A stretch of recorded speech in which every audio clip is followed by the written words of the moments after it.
missing out something. Maybe I'm missing out the points raised by the other members, especially by Aden Pasaumit, or honorable mover of this short duration discussion. But I assure the honorable members, I assure the mover, I assure the honorable LO and the members of this House that once again, we have no intention at all to take over this council or to encroach the authority of this council. Rather, I should say, from the government side, we would like to strengthen further so that the 3 district council can further give their duties and do their best service to the state of the Meghalaya. So with this clarification, sir, I would like to resume my seat. But Aden Pasaumit, you may seek one clarification, please. Sir, I would like to thank the Honorable Deputy Chief Minister for the clarification and assurances, and I hope that the government will live up to the commitment made in this August House. However, I just have one clarification that I need to ask from the Honorable Minister, and that is, as far as my knowledge goes, the schemes to the District Council comes via the Ministry of Panchayat. So you said in your reply that when it comes to the urban constituencies, it comes from the urban department. So may I get a clarification where there is a separate sanction of scheme for the District Council, for the rural and the urban areas? Sir, in fact, the recommendation made by the 15th Finance Commission is, they said the territorial bodies, but they did not mention anything about whether urban or rural. So as far as rural is concerned, it goes through the Panchayati Raj. Because here we have CNRD department, it goes through Panchayati Raj. Whereas the schemes which comes in the urban area, it goes through the Ministry of Urban Affairs. Clarification, sir. Am I made to believe that in that case, the urban constituencies are not getting schemes, are not entitled for the schemes, if it doesn't come separately through the Panchayati Raj, the rural and the urban ministry? Yes, yes, sir. Because it is not specifically mentioned about it. It's only about, because see, I think government of the does not know much about MDC we have also in urban area. So I think that must be because see, when Finance Commission, 15th Finance Commission made a recommendation, never mentioned about rural or urban. It's only the local bodies. So on the basis of that, confusion happened. So when time goes on, while implementing the recommendation of the 15th Finance Commission, what happened was ultimately we found out that partly the scheme falls under urban and maximum goes to the rural area. With the rural area, we resolved the issue, whereas with urban, because this one comes from SSU Urban and Housing Urban Ministry, so we have the challenges. But in spite of that, as I've already mentioned, 20th May 2025, when the MDCs came and met me, I called a meeting along with the department, be it urban and then DCA and myself. We had a meeting, and ultimately we took a decision that all the municipal boards should consult, should have a meeting with the concerned urban MDCs, whoever falls under the urban areas. Would like to seek from the Honorable Deputy CM. In fact, Honorable Deputy CM was also member of the cabinet at the time. When we received that letter from MHA suggesting that the election for District Council be delayed because the Government of India was already contemplating to amend the necessary provisions of the 6th Schedule of the Constitution to give effect to the tax settlement agreement. That letter was there. And based on that, in fact, the government then also extended the District Council, rather postponed the election for District Council. Therefore, whether the government is pursuing the government of India in order to ensure that they do their fulfillment of this responsibility to give effect to these various provisions of the tax settlement agreement, whether government is pursuing aggressively. Yes, sir. From the government side, I think our Honorable CM recently had a meeting with the Honorable Home Minister, Government of India, and not only that, the government, state government, pursuing very regularly about the amendment, the 125th amendment, which relates directly to the 6th schedule of the Constitution of India. We do that, sir.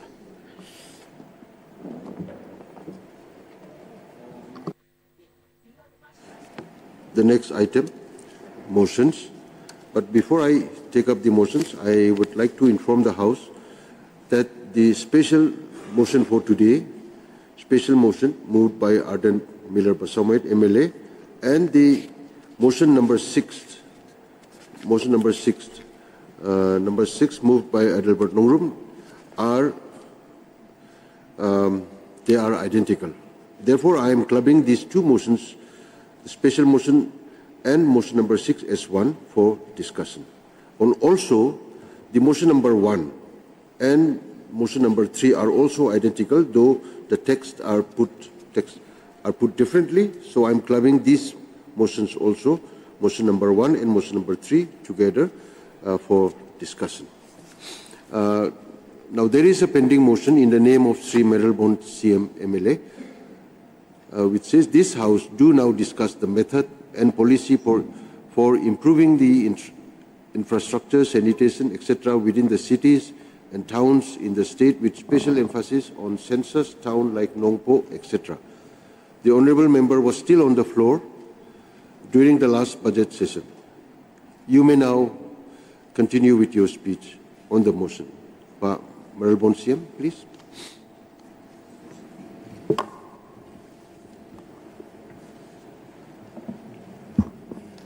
Honorable Speaker, sir, thank you so much for allowing me to resume and continue the pending motion from the last budget session.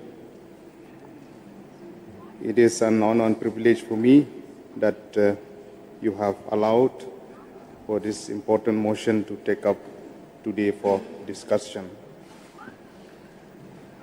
Sir, as I have just started my deliberation on the previous budget session, so let me dwell upon those certain issues that has not yet been covered during my previous speech, where the motion which specifically touch about the infrastructure,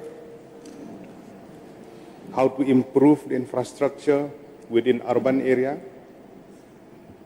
how to improve sanitation in various cities and towns in the state, as well as other important census town or district headquarters in our state, Meghalaya. Meghalaya is rapidly urbanizing, while major cities like Shillong, Tura, Joai have seen substantial increase in urban growth and in the degree of planned urban growth. Whereas census town, for example, Nongpo, or even Nongstoin, or Mairang, Maukerwat, and other part of Garo Hills also, with like Resu Belpara, Mendi Pathar, and other district headquarters, in which they are in a transition period from a rural to an urban setup in a very fast-paced. And we have seen that there is a governance gap. Let me repeat that there is a governance gap between the full-fledged town that we have, or the cities, and the various census towns within the state, where they have not been fully recognized as municipalities, yet they are facing various issues with regard to infrastructure and sanitation.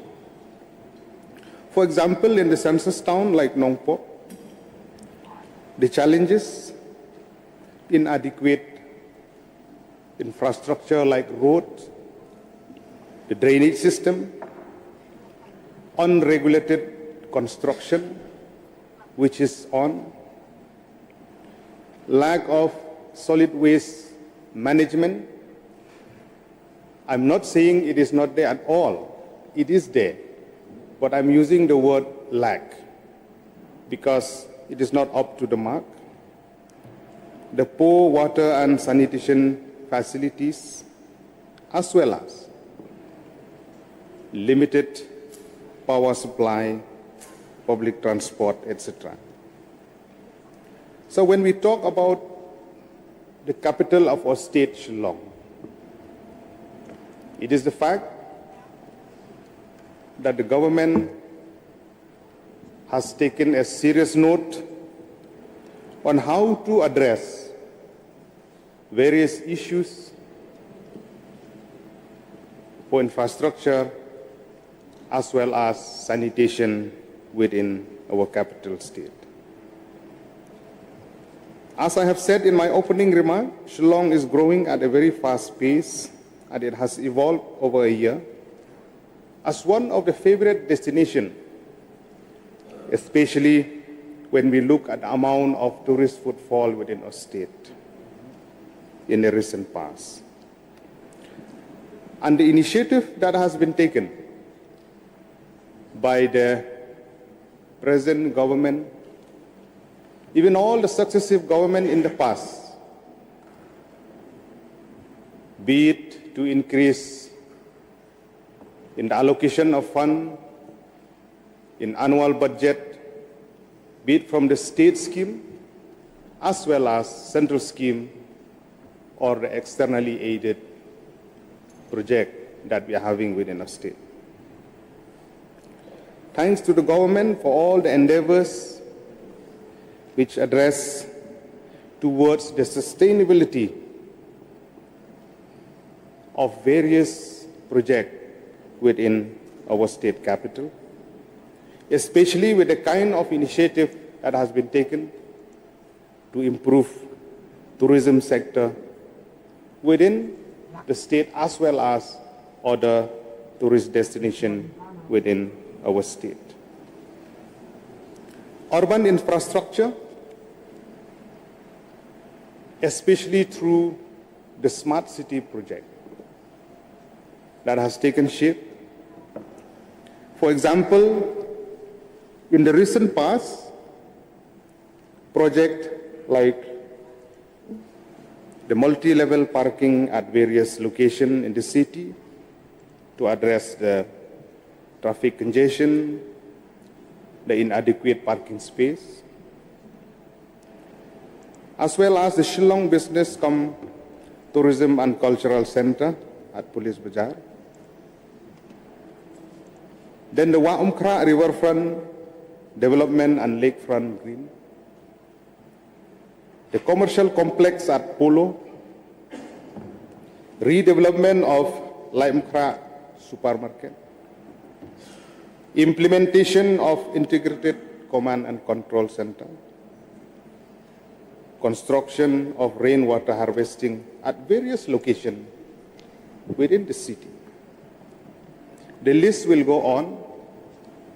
These are the few that I have mentioned. Government have done a tremendous job. But all through all this initiative, and I'm not wrong to say that it will translate into addressing these various issues that have been faced by the people at large within Shillong City. When we talk about urbanization, when we talk about the rural-urban migration, increase of population, congested parking space, increasing of number of vehicles, the flooding during monsoon session, these are challenges. And this is a continuous process in every successive budget. We have seen, we have come across an allocation to address these various issues also. And the challenges how to address the pollution, various rivers within Shillong City. And we're happy to see the expand of the river clean-up project that have been started, which is on the right direction. And to address the challenges like the drainage system within the city. Even though the building bylaws are there, to the MUDA and the district council, but I have seen in various locations unregulated construction, which is happening within municipality, outside municipality, as well as within Shillong agglomeration. Challenges like water scarcity. During the question hour, we have just discussed about the shortage of water supply within Shillong City, which is a huge concern. And even though we have seen the increasing number of slums in various locations, which is a huge challenge to the government, to the Urban Affairs Department, municipalities, and other concerned departments to address all these issues. Mr. Chairman, sir, in this regard, through this motion, I would like to press upon the Urban Affairs Department, as well as other line departments like the water resources or the PHE or the other department that we have, PWD roads and building, where there should be a close coordination time and again to address this issue. In the Smart City project, there is a proposal for a smart road within Shillong City. We would like to get a clarity on this also, that why the smart road has not been taken place, and what are the various issues and hurdles that is faced by the concerned authority to start this project. The dream and aspiration of the people of the state, especially of Shillong City, that we will try to move ahead if it is feasible to have a flyover to ease congestion within the city. But we understand Shillong is a packed city with household, with shop, commercial complex, narrow road. It is not an easy task for the department. Even though possibilities are there, where various locations can be identified where this kind of project could take place. One very important aspect,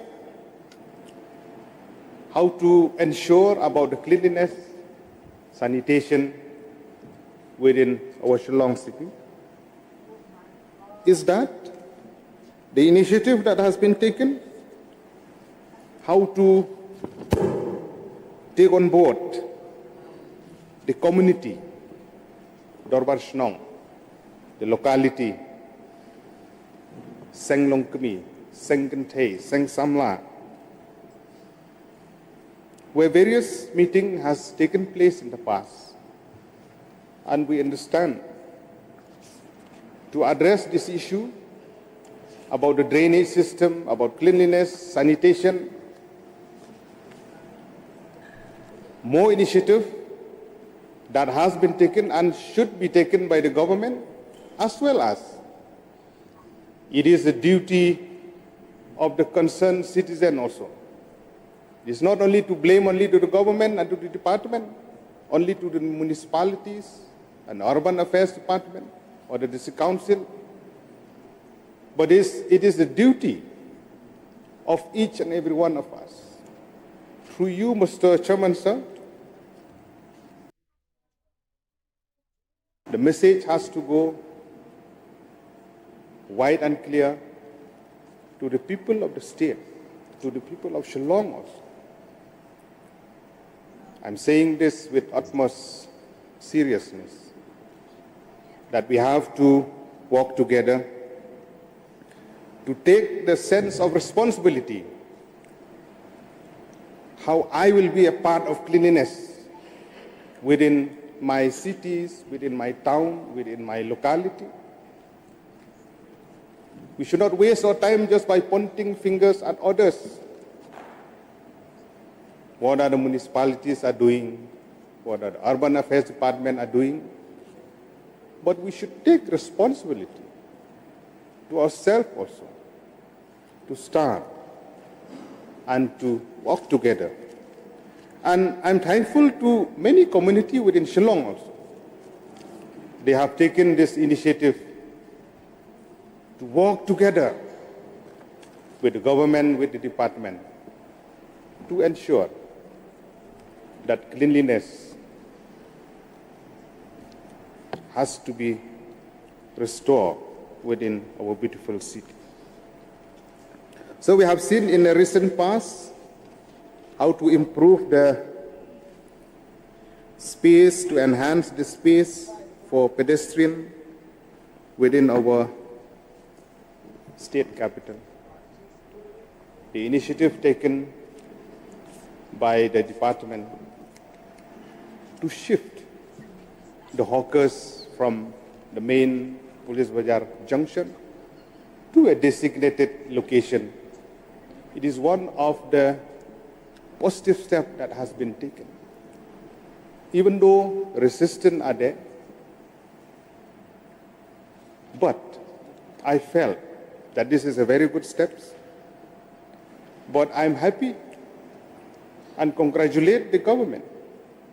It is not that they take away the hawkers and throw somewhere else. Take them from there, put them somewhere where they can earn their livelihood from there. Issues and challenges will always be there. We cannot deny the fact. But we have seen this transformation that has taken place. And this should take place not only in Kandailat, in other important locations of Shillong. And this cannot be done within a night. It will take time to address, to make a makeshift or to make a separate location for the hawkers. They also we have to respect, they have the right. They earn their livelihood out of that. So we have to respect. And this initiative, I would like to press upon the department, not only in Shillong, not only in Limekra, not only in Polo, not only in Laban. The Urban Affairs Department, as well as the locality, we have to take initiative to start thinking at various important district headquarters also. People are increasing. Where we have seen the rural-urban migration is more nowadays. District headquarters in various places within our state. We have seen, you go to Tura or you go to Maukarwat, you go to Kliriat, you go to Nong Po, you go to Nong Stoin. We have to regulate. Okay, in Shillong, there are municipal urban affairs. There are a few other municipalities within the state and other census town also. Strong message has to go from the urban affairs department and other concerned deputy commissioner, town committees, which is under the district council.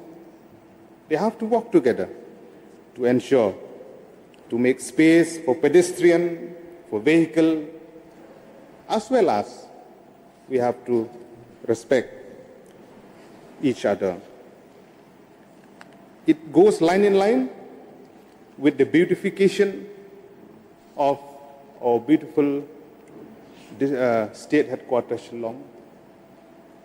Various locations and points the government has started. Watts Lake and other locations. At the same time, when we talk about beautification, where the government is on the right track of developing the new Shillong, where the knowledge city, administrative city, new assembly building, new secretariat, and other facilities where the government have started to develop. We understand, as I have said, challenges will always be there. But the case of the present Shillong city and the new Shillong is different. Where the initiative that has been taken by the Urban Affairs Department in New Shillong, it is commendable. We wish all the best to the Urban Affairs Department and to ensure that the road connectivity to be made, and already those have already been made, and where the offices, where the residential places, commercial complex, it has to be in place, and we are on the right direction to address that this issue has to be followed accordingly. So with regard to sanitation, we understand the adoption of FSSTP, that is Fecal Sludge Septic Treatment Plan. It is important, and the department should ensure that this should happen, and it should ensure each and every citizen that they will be aware of this kind of facilities. When we talk about our state capital, we are very optimistic to see that in the next 10 to 15 years, many changes will be there. When we talk about connectivity,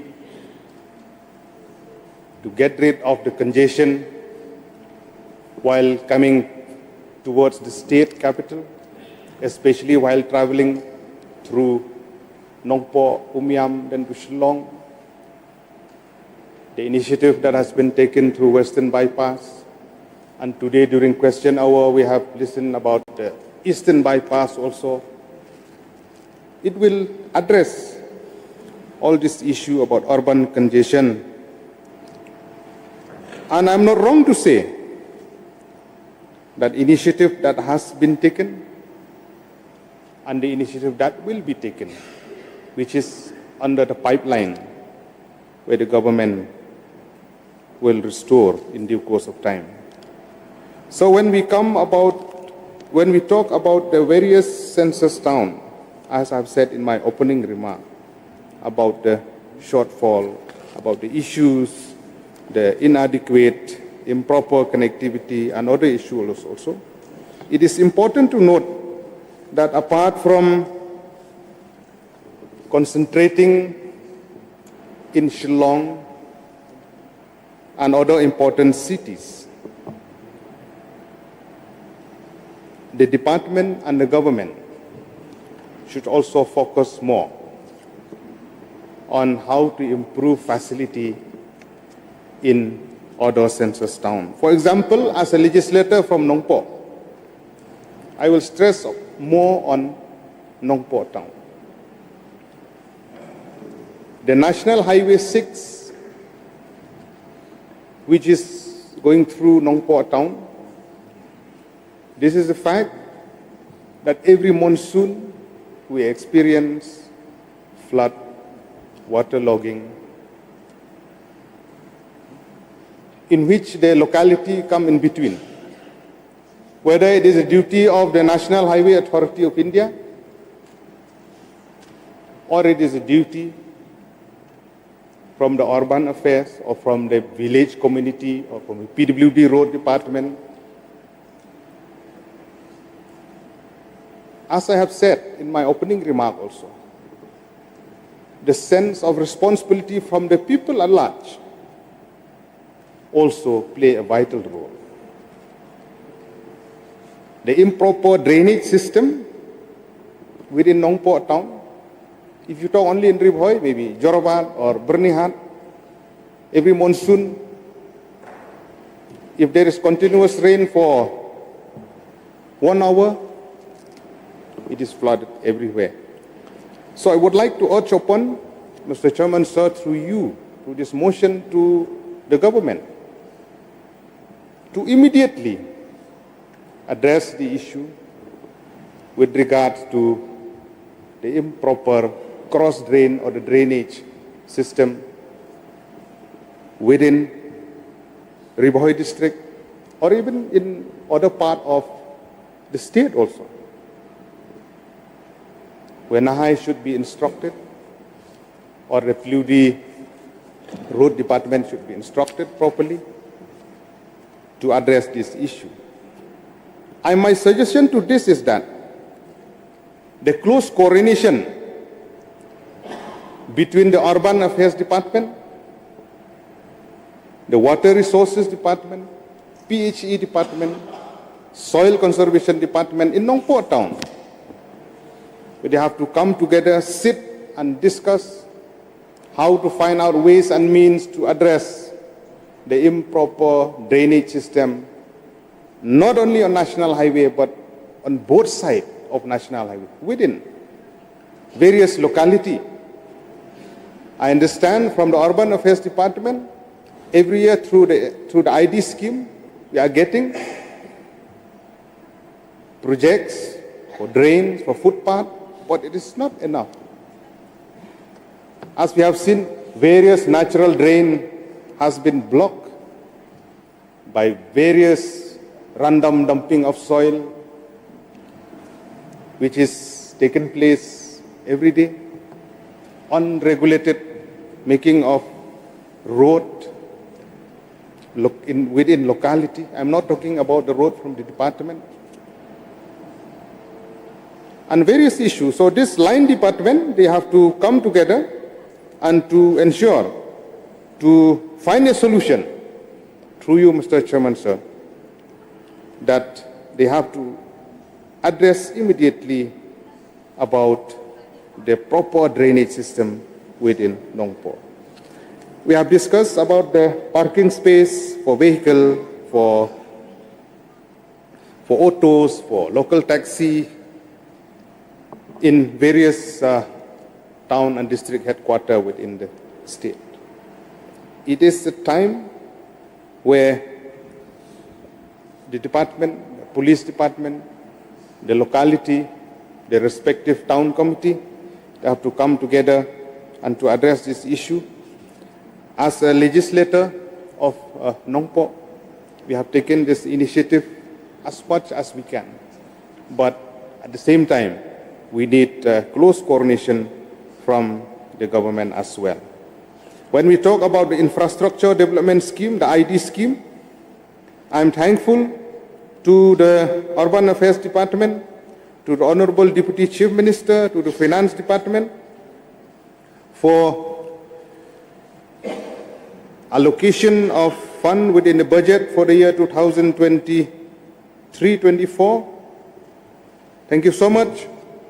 But I would like to reiterate the Urban Affairs Department that from now onward, please don't decrease the fund, sir. Because for the interest of the August House, just a small example, for Nongpok town, in the year 2020-21, the allocation is only 10,42,103. In the year 2021-22, it is 23,99,857.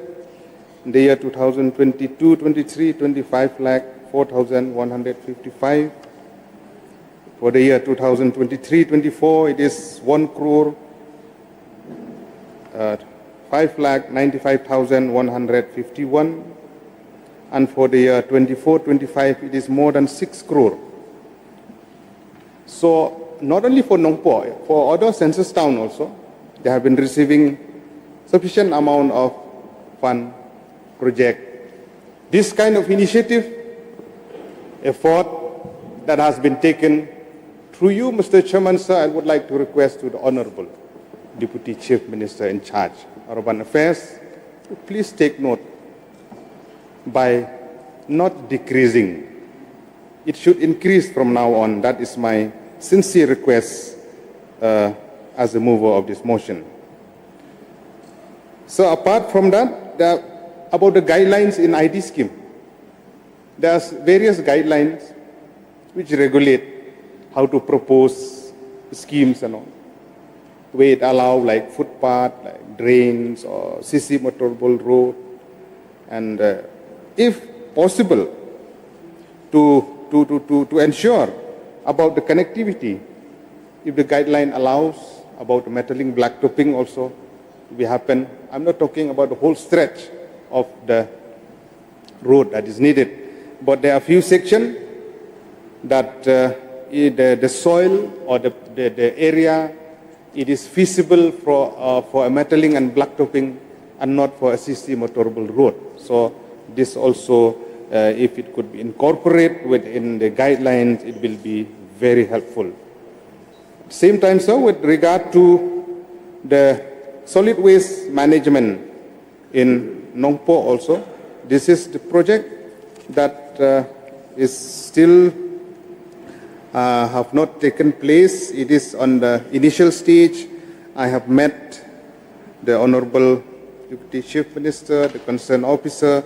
We had a meeting also with regard to the solid waste management, how to clear the garbage from various localities in Nongpok, and how to dump within the designated area.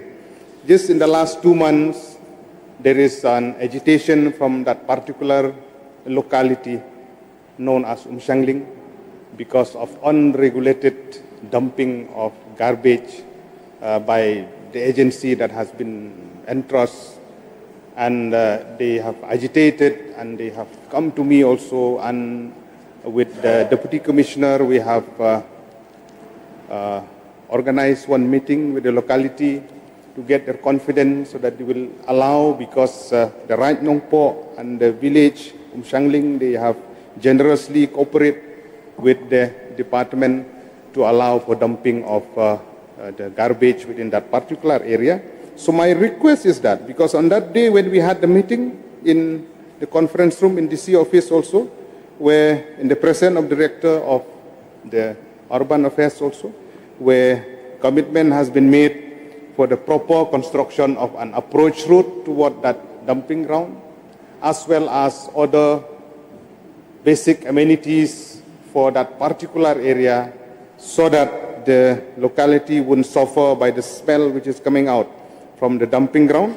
So through you, Mr. Chairman, sir, I would like to request the department to take cognizance of this very important project so that it will take shape as soon as possible, as well as about the status of the new landfill to be made in other location. I would like to get a clarity on this also, so that for the interest of the August House as well as for the interest of the people of Nongport Town, we would like to see that the new landfill should take place as soon as possible. With regard to the present infrastructure within the town about how to redesign the present shopping complex, it is one of the beautiful complex that has been made.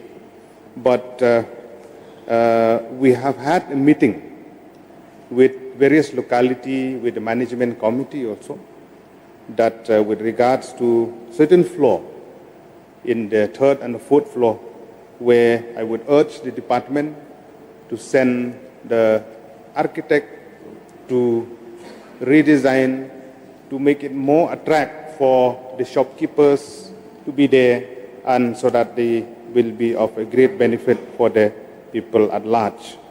At the same time, sir, with regard to Nongport Town and to other census town also, my another suggestion is that, if possible, from the Urban Affairs Department, to have a master plan to saturate the project, to saturate the fund as much as we can, for on a pilot project where we can select district headquarters, or we can select the census town, where we could develop various issues with under the control or the town planner which has been there in place to send and to ensure that it will be of great benefit.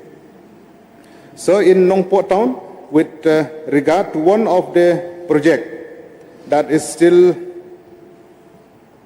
not been taken place, that is the Integrated Housing and Slum Development Program, IHSDP, which is roughly, it has around 240 units in the beginning.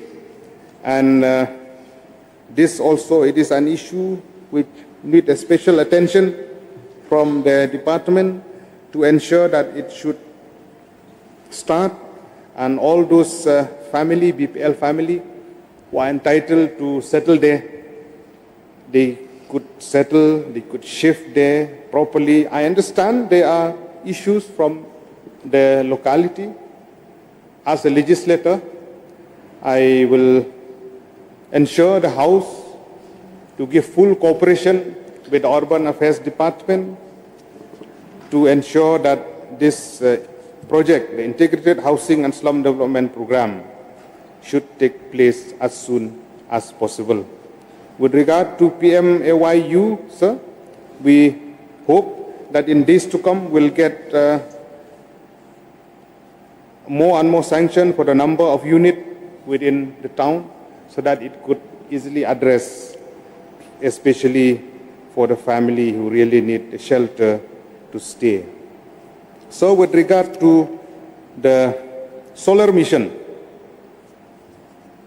Census Town has to be enlightened. Mr. Chairman, sir, you hold also as a chairman of MNREDA. So I would request through you also, in collaboration with the Urban Affairs Department, as I have said in my remark about the saturation of project, be it for drain, be it for connectivity, be it for solar street light, be it for other, or the park within locality, this has to be in place, and I would request to consider for this kind of project within the town. And before I resume my seat, I would like to reiterate once again about those important issues that I have raised through this motion, through you, Mr. Chairman, sir, to the Honorable Deputy Chief Minister, about the new landfill within Nongport Town, and then about the immediate implementation of the Integrated Housing Slum Development Program, then about allocation of more funds through ID scheme in various census towns within the state, as well as close coordination between urban, PHE, water resources to address the flooding and the water logging within the town, as well as redesign of the present shopping complex, as well as the other issues within the town for beautification of Nongpo. As a reminder, through you, Mr. Chairman, sir, to the Honorable Deputy Chief Minister, who is also in charge of transport for the MTC building in Nongpo, which is right in front when we entering. It is in a dilapidated condition, so I would urge through you, to Transport Department as well as Meghalaya Transport Department to look into for the beautification of this very iconic place, and it will be of great help for tourism and other sector in the state. Thank you, sir, for allowing me to move this motion, and I hope that the Honorable Deputy Chief Minister will take note of the point that we have noted. We are here for the interest of the people at large. I'm not talking only about Nongpo, but Shillong as the headquarter and other important district headquarter and census town within a state that we should have more and more concentration. Thank you so much for the government for doing so much in the past, and the dream and aspiration with optimistic framework in mind. We would like to see that better things will happen in days to come. Thank you so much, sir. I will resume my seat. Thank you, Meral Bonse. Now I will call Minister in charge to reply. Minister in charge, please. Mr. Chairman, sir. First of all, I am very thankful to the Honourable Member Sri Meral Bonse, MLA from Nongpo, for moving this motion, which is a very, very important one, which gives me opportunities to discuss on the methods and policy for improving the infrastructure, sanitation, etc. Yes, Honourable Member in the last sessions highlighted the issues of so many issues. And I'm also thanks to you, Mr. Mansa, and the Honourable Speaker for giving to continue again the same issue so that I can highlight it today in this floor of this August House. Mr. Mansa, we know that Meghalaya population is estimated at 38 lakh approximately, with an above of 7 lakh residing in the urban areas itself. At present, the state has 6 urban local bodies, ULBs, covered under the Meghalaya Municipal Acts 1973, 1 cantonment boards and 10 census towns. An urban development in the state has been cornerstone of progress, transforming urban spaces into suitable world-class cities. And the government is committed to holistic development of cities and census towns, ensuring that the necessary public infrastructure is an integral part of components of the urban center in the state as a whole. Urban areas in Meghalaya, including cities like Shillong, Tura, and Joy, faces challenges such as the infrastructure strains, traffic congestions, housing shortage, and inefficient waste management. And to address this, the government is promoting sustainable urban development through GIS-based planning, improved mobilities, and better amenities. Efforts include developing public transport, FSTPS, parkings, and public spaces. Under the infrastructure development scheme, Rupees 225 crore was allocated in the year 2024-25 for infrastructure upgrade in Shillong, Nongstoin, Nongpo, and Mokarwat. In recent years, the department has prepared policies and implemented schemes based on the guidelines published by the Ministry of Housing and Urban Affairs on the following urban sector as detailed below. The government has developed a comprehensive solid waste management strategy based on guidelines published by the Ministry of Housing and Urban Affairs. And the key focus areas are primary collection at source, secondary collections and disposal, waste reductions and recycling, and stakeholders' engagement and capacity buildings. The Swachh Bharat Mission's urban is being implemented in few towns of Meghalaya, which include like Shillong, Tura, Joy, Nongstoin, William Nagar, Risubelpara, Mairang, Nongpo, Bangmara, and Shillong cantonment area. Presently, 8 out of the 10 urban local bodies of Meghalaya have been declared as ODF towns, which includes Nongpa, whereas 2 towns, that is Joy Municipal Board and Shillong Municipal Board, have been declared as ODF, plus status town. That is, all residents within this town have access to toilet. Even in the 9th National Advisory and Review Committee of MOA, Ministry of Housing and Urban Affairs, held on the 8th June 2023, a total budget of 74.90 crore was approved for Meghalaya under the Swaraj Bharat Mission 2.0 Urbans. And these include projects such as City Solid Waste Action Plans, City Sanitation Action Plans for toilets and used water, informations, educations and communications and capacity buildings. In Shillong, waste management and sanitation solutions are being implemented as per the Shillong's action plans. The plan includes a 25 TPD material recovery facilities and sanitary landfill projects currently awaiting environmental clearance. Additionally, the Shillong Cantonment Board has approved a 2 TPD material recovery facilities for dry waste. To address the long-standing concern associated with waste dumping, the government is undertaking large-scale biomining operations at key landfill sites across cities.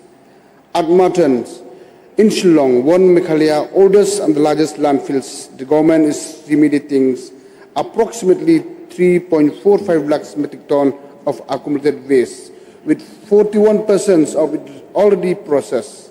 And the government is spending around rupees 12.75 crore for these projects presently.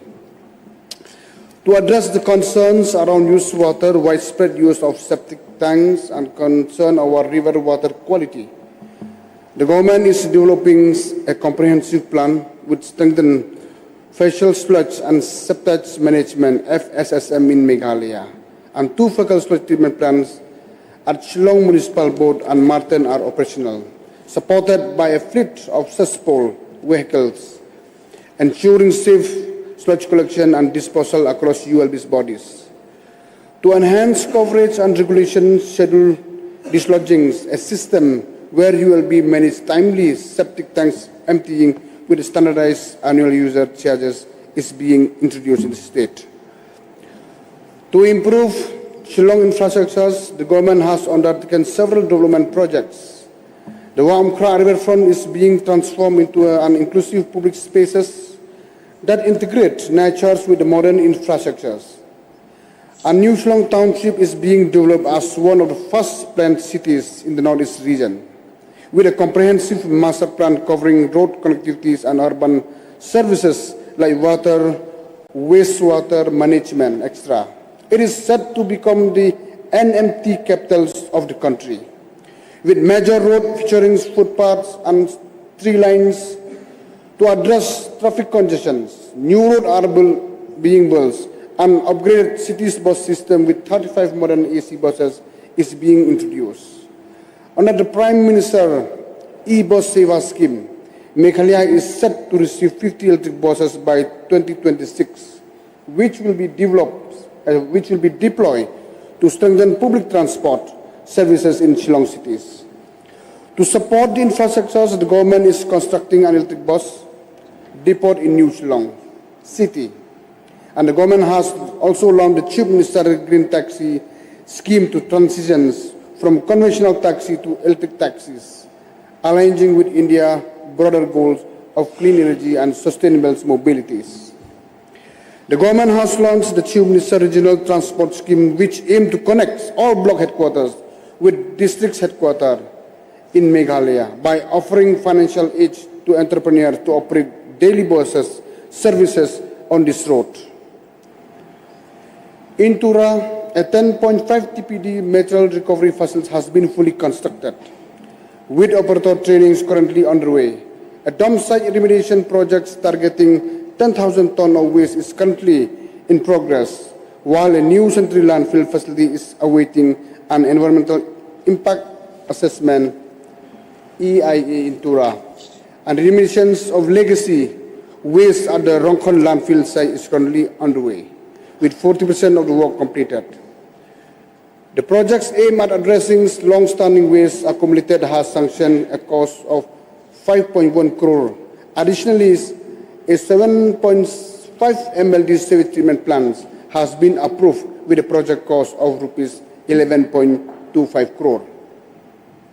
Tura received 5.06 crore in government fundings for infrastructure development, which was utilized for constructing public drains, motorable roads, and fencing to improve the town overall urban infrastructures. Additionally, the government is investing in the key infrastructure projects, including the construction of the additional scattered complex, a working women hostels, a convention center, and a heliport at a cost of rupees 257.7 crore to support the infrastructure need in these regions. In July, several initiatives have been undertaken to enhance waste and sanitation infrastructure. A 6 TPD compost plant has been completed and is now operational, while a 4 TPD material recovery facility is also ready, with operator training currently is in progress. A dump site remediation project targeting 54,000 tons of waste in the tendering stage and sanitary landfills is awaiting an environmental impact assessment. And a 2.5 MLD sewage treatment plant has also been approved with a project cost of rupees 3.75 crore. Juai received the highest infrastructure investment of rupees 8.8 crore under the state government infrastructure development scheme, which was utilized for road construction, drainage system, and public facilities, significantly enhancing the town urban infrastructures. The detailed project report DPR for the solid waste management facility at Shangleng for Nongpo Town Committee, Riboy District, and Meghalaya has been prepared by the Shillong Municipal Board. A consultation was held with the community leaders and input was taken into consideration through comprehensive deliberations. The Nongpo Town Committee, with a population of 18,330 approximately, an estimated waste generation of 7 TPD, presently lacks of operational scientific waste processing system, and the facilities are unmanaged dump site, resulting in environmental degradation and community grievances. And the DPR has been developed in response to these challenges and aim to transform the facilities into a sustainable, community-driven and scientifically managed solid waste management system. The project proposed the establishment of a material recovery facilities, renovations of the composting plant, installations of modern equipment, shredder, balers, conveyors, backhoe loaders, and developments of supporting civil infrastructure, including retaining walls, drainage, approach road, and utilities. And the DPR also provides for 1 year of operations and maintenance, including manpower, trainings, and awareness program to ensure smooth functioning and the sustainabilities. With an estimated cost of rupees 5.06 crore, the project is designed to achieve up to 95% resource recovery.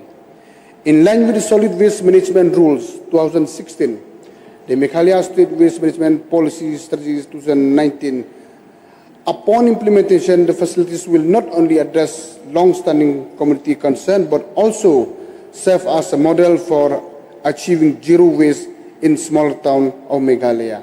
Similarly, initiatives are being undertaken in all other urban areas such as Williamnagar, Nongpo, Tura, Juai, etc. To address growing mobility challenges in the Shillong's planning areas, Shillong Urban Mobility Policy 2024 has been notified. It aims to promote sustainable, inclusive, reliable, and affordable transport, not only for Shillong but including the census town around Shillong. To manage growing parking demands and reduce congestions in urban centers, the government has introduced the Meghalaya Parking Policy 2025, focusing on community participation, off-street parking, and tech-driven solution. The key measure includes creating the Meghalaya Urban Regulation Committee and 7 zonal task force to oversee traffic and parking management. This is led by an additional district magistrate and include officials from traffic, police, urban planning, and Puris and communities member.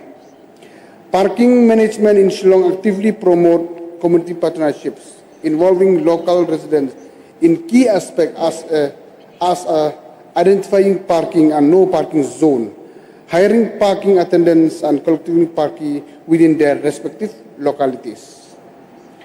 The government has notified the parking fees. In Shillong, parking fees collection has been initiated in Missions, Compound, and Norim Hill, using electronic tickets vending machines and a customized parking management apps for Shillongs. The government is now expanding this system to other areas in phased manner to streamline parking operation citywide. To address the shortage of parking spaces, the government has notified a scheme which provides a one-time capital grants for private landowners, Dorbar Shillong, NGOs, and cooperatives to develop or upgrade parking facilities. The grant includes rupees 1 lakh per equivalent car space for surface level and stacked parking, and rupees 5 lakh per equivalent car space, or 75% of DPR cost for automated car parkings. Additionally, the government is also developing more new parking space across the city to address the shortage of the parking space in around the cities. The government has taken significant steps to support street vendors in Shillong through a comprehensive survey covering 1,400 vendors. In the first phase, 407 vendors in Kandailat were found eligible for a certificate of vending COV under the meghalaya Street Vendor Scheme 2023. And the vendors have been successfully relocated to the first floor of Muda parking lot, where vending stalls were constructed. The stalls have been allotted through a transparent draw of lots, ensuring regulated, inclusive, and dignified vending spaces for the urban livelihoods. A similar initiative is being extended to other localities across Shillong, where alternative vending zones have been identified, and the government is currently in the process of relocating eligible street vendors to these designated areas. Apart from this policy for town in the state, GIS-based master plan will also be prepared for 6 towns, including Juai, Tura, Risubal Para, Nongpo, Nongstones, and William Nagar. Presently, the department has issued a work order to begin this exercise.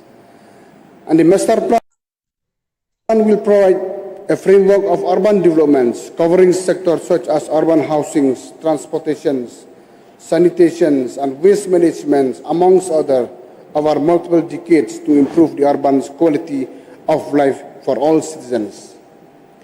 And the government has engaged 10 urban planners on a contractual basis to support urban development initiative, enhance planning capacity, and ensure effective implementations of infrastructure and policies projects across the urban areas in the states.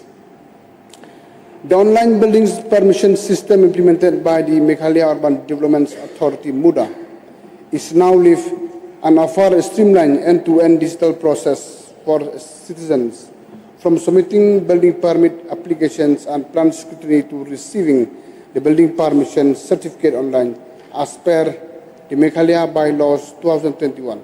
To expand its reach, the government is working to onboard the Autonomous District Council, enabling systematic adoptions of this digital system even in the rural areas. As part of its commitments to urban transformations and the other towns in the states, the government has prioritized urban developments with an investment of rupees 6,000 crore across the urban center in Meghalaya.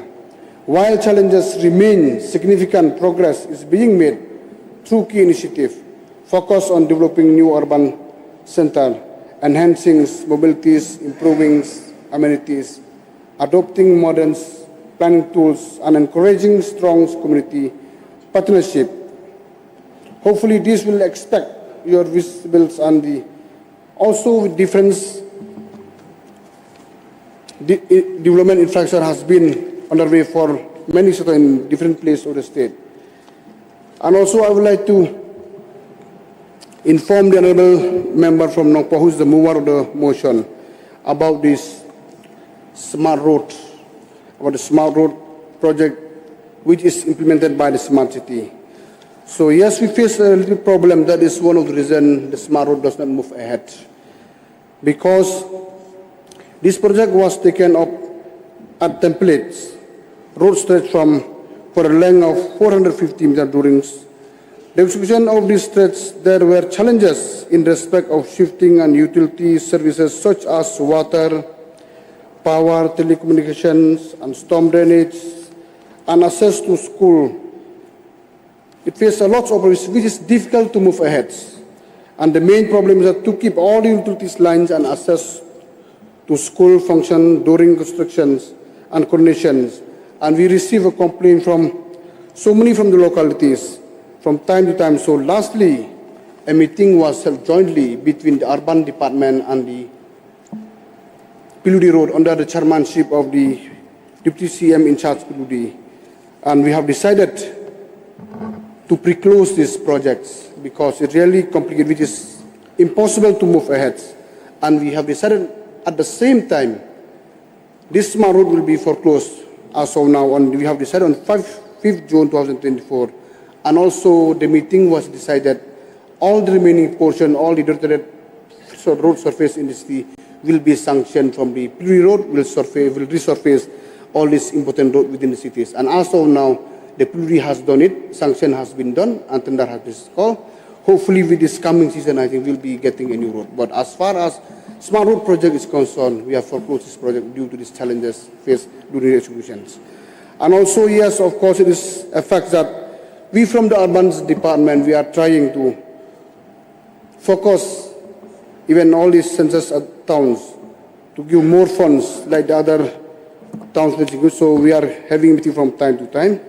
And also even the integrated housing unit in Nongpo, even last one we had a meeting. So I would like to inform the members we are updated. So hopefully it will be okay in a few months. And about the PMAYU also, we have reviewed it.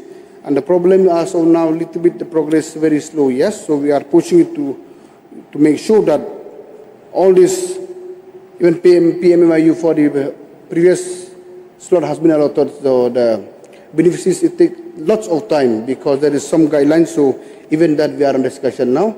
We are trying to discuss with the government of India. There is some guideline which is a little bit complicated. So we receive a complaint from the beneficiaries. So even this issue, so we are on the job. So,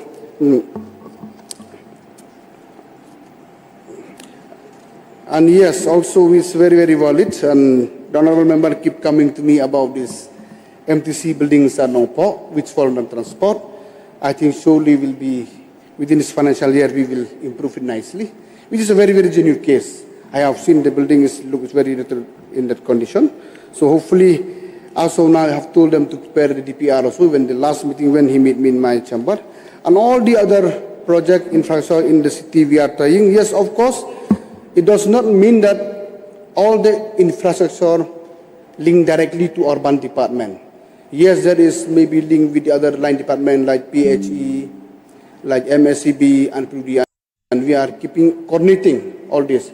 So all the line department are having meeting from time to time to make sure that all the infrastructure should be in one course.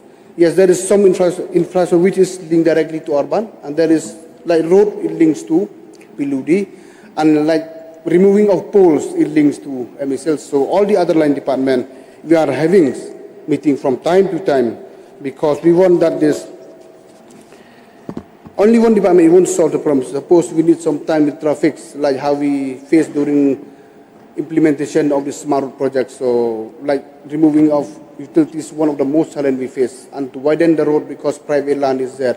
So this one is, and hopefully that with this new project from police, I think within few months, the project is going to start instead of smart roads from smart city. So we have been sanctioned from the PUD and the tender has been called. So I think with this coming season, we'll be getting a good road resurfacing all over the cities. So I hope with these clarifications, I am satisfied, dear member, but maybe if I miss any point, not touches, maybe I left out. So all the important point has been suggested and mentioned by the member is noted by me. So hopefully we'll try our best and we'll try to work hand in hand with the other line department to make sure all the all this like infrastructure, sanitation, and the parking space within the city and other town, it should be improved in the days to come.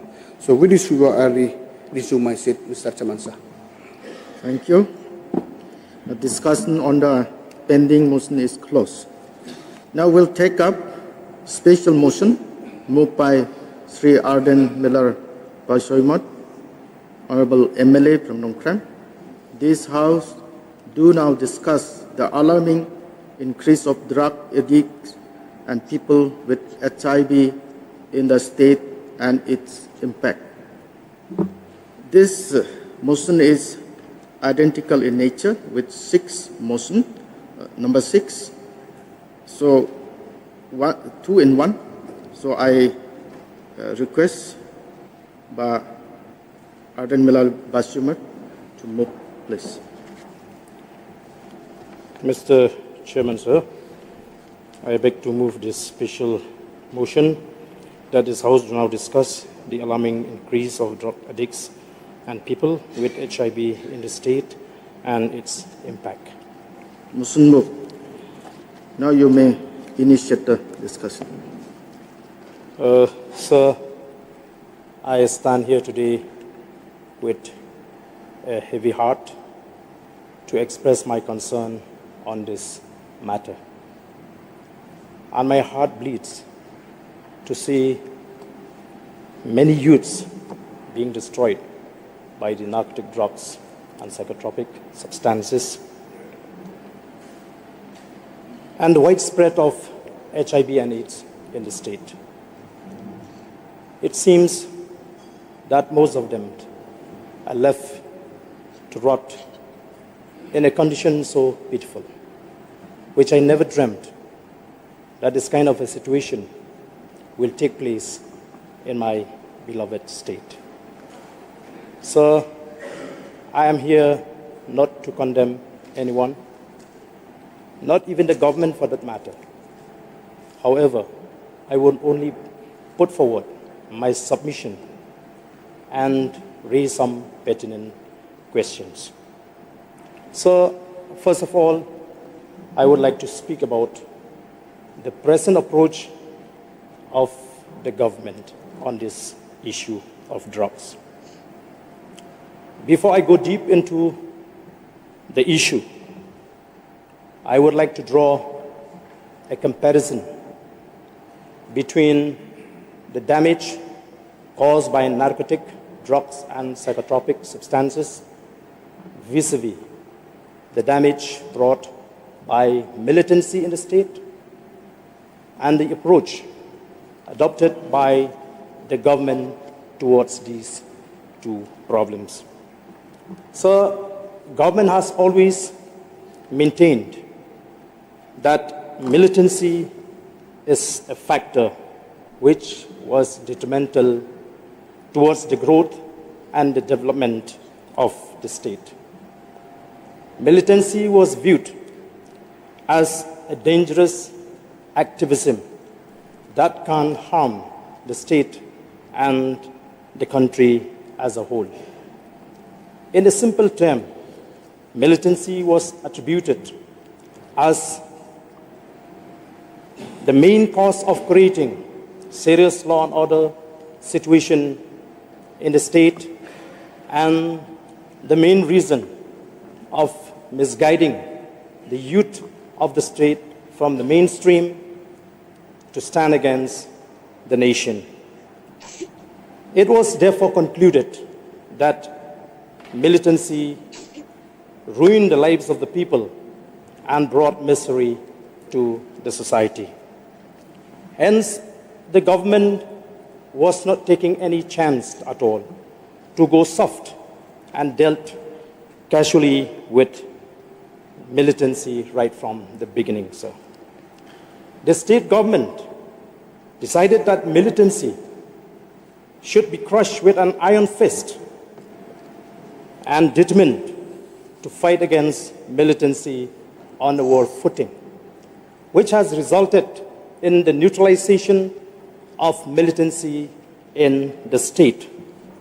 And as a people of the state, we had witnessed the absence of serious militant activities. So, likewise, narcotic drugs and psychotropic substances are believed to be very dangerous and destructive. It has a direct bearing on human lives, the society, and the state. It brought miseries not only to the user, but to the entire family that has to undergo tremendous pressure of untold sufferings. The seriousness of the issue, sir, can be strongly felt by the number of the addicts in the state, as per the latest report, which has crossed over 3 lakhs. So it is also a threat to the tribal community, since large number of our youths are falling into the trap of addiction. So, however, the measure taken by the government and the manner it dealt with this problem was not equivalent. The government in 2023 had launched a mission known as the Drug Reduction, Elimination and Action Mission, DREAM, with an aim to transform Meghalaya into a free drug state. However, sir, the ever-increasing of drug addicts in the state with each passing year is an indicative of the fact that such exercise of the government was not enough, and it was proven to be ineffective. So I would like to speak on the people's perception as far as the issue of drugs is concerned. It is being perceived by the general people of the state that the state government was not at all serious in combating the menace of drugs in the state. They are of the view that methods adopted by the government to fight against this menace, which has become a nightmare to each and every family in the state, especially Khasi Jaintia region, lack seriousness and determination, sir. There have been several complaints from the relatives of the addicts that though their children are willing to start a new life, the problem that they are facing is that they cannot afford to keep their children in the rehabilitation centers because the fees are too high for those, especially who are coming from the poor family. And also express concern on the lack of de-addiction center in the state. Therefore, the people deserve to know how much the government had spent so far under the DREAM mission to curb this problem. So, a story has it that the magnitude of drugs trafficking in the state would not have been made possible without the involvement of people in power. I wonder if that is true. How on earth that people in power allowed someone to earn hundreds of crores of rupees at the expense of many precious lives and the destruction of the young generation. I was also told, sir, from the very reliable sources that drugs business is more lucrative and more profitable and had even surpassed the illegal transaction of coal. Surprisingly, the transaction is stated to be over 1,000 crores a month. So this government has been seen as a government that promotes mafias and racketeers. So another issue and matter of concern, which has become the popular talk of the town, is the nexus between drug mafias and the police.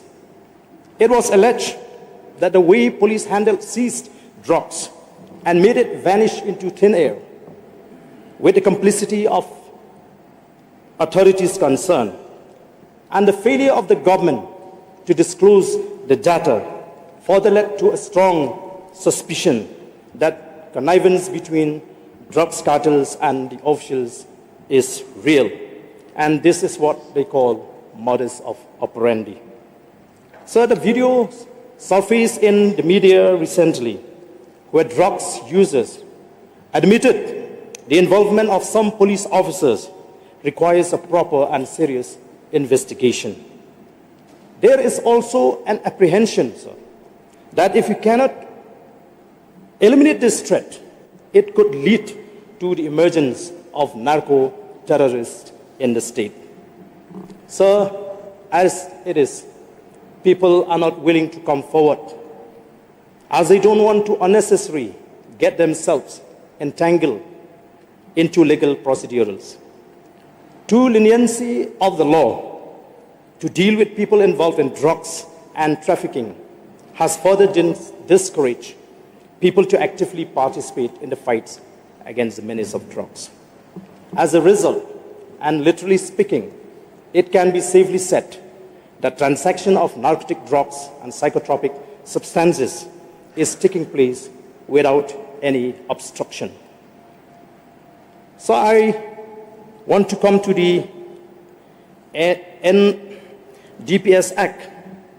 So I fail to understand as to why people involved in drugs transaction and consumption cannot be kept behind a bar and give a jail term. I would also like to get a clarification from the government on the which provision of the narcotic, drugs and psychotropic substances which prevent the state from taking drastic action against violent drugs addicts, when the Act itself provides certain provisions as a punishment even to those who simply consume drugs that are considered to be narcotic and psychotropic substance. So Section 8 of the Act, under the Chapter 3, Prohibition, Control and Regulation. Section 8C, no person shall produce, manufacture, possess, sell, purchase, transport, warehouse, use, consume. And 8A, provision of certain activities relating to property derived from offense. No person conceal or disguise the true nature, source, location, disposition of any property knowing to such property is derived from the offense committed under this Act or under any corresponding law of any other country. Knowingly acquire, possess, or use any property which derived from an offense committed under this Act or under any corresponding law of any country. These provisions, I strongly felt, sir, can be applied in order to rein in these violent drug users. Section 27, it speaks about the punishment for consumption of any narcotic drugs or psychotropic substance. Whoever consume any narcotic drugs or psychotropic substance shall be punishable. Where the narcotic drug or psychotropic substance consumed is cocaine, morphine, or any other narcotic drugs or any psychotropic substance, as may be specified in this behalf by the central government by notification in the official gazette, with rigorous imprisonment for a term which may extend to 1 year, or with fine which may extend to 20,000 rupees, or with both. And B, where the narcotic drugs or psychotropic substance consumed is other than those specified in or under Clause A, with imprisonment for a term which may extend to 6 months. So we have certain provisions that deal with the punishment of drugs users in the state. So the failure of the government in this regard has emboldened the drug suppliers to openly challenge any group who opposes them. The government can have, I feel, its own law, since this subject falls under the current list of the 7th schedule.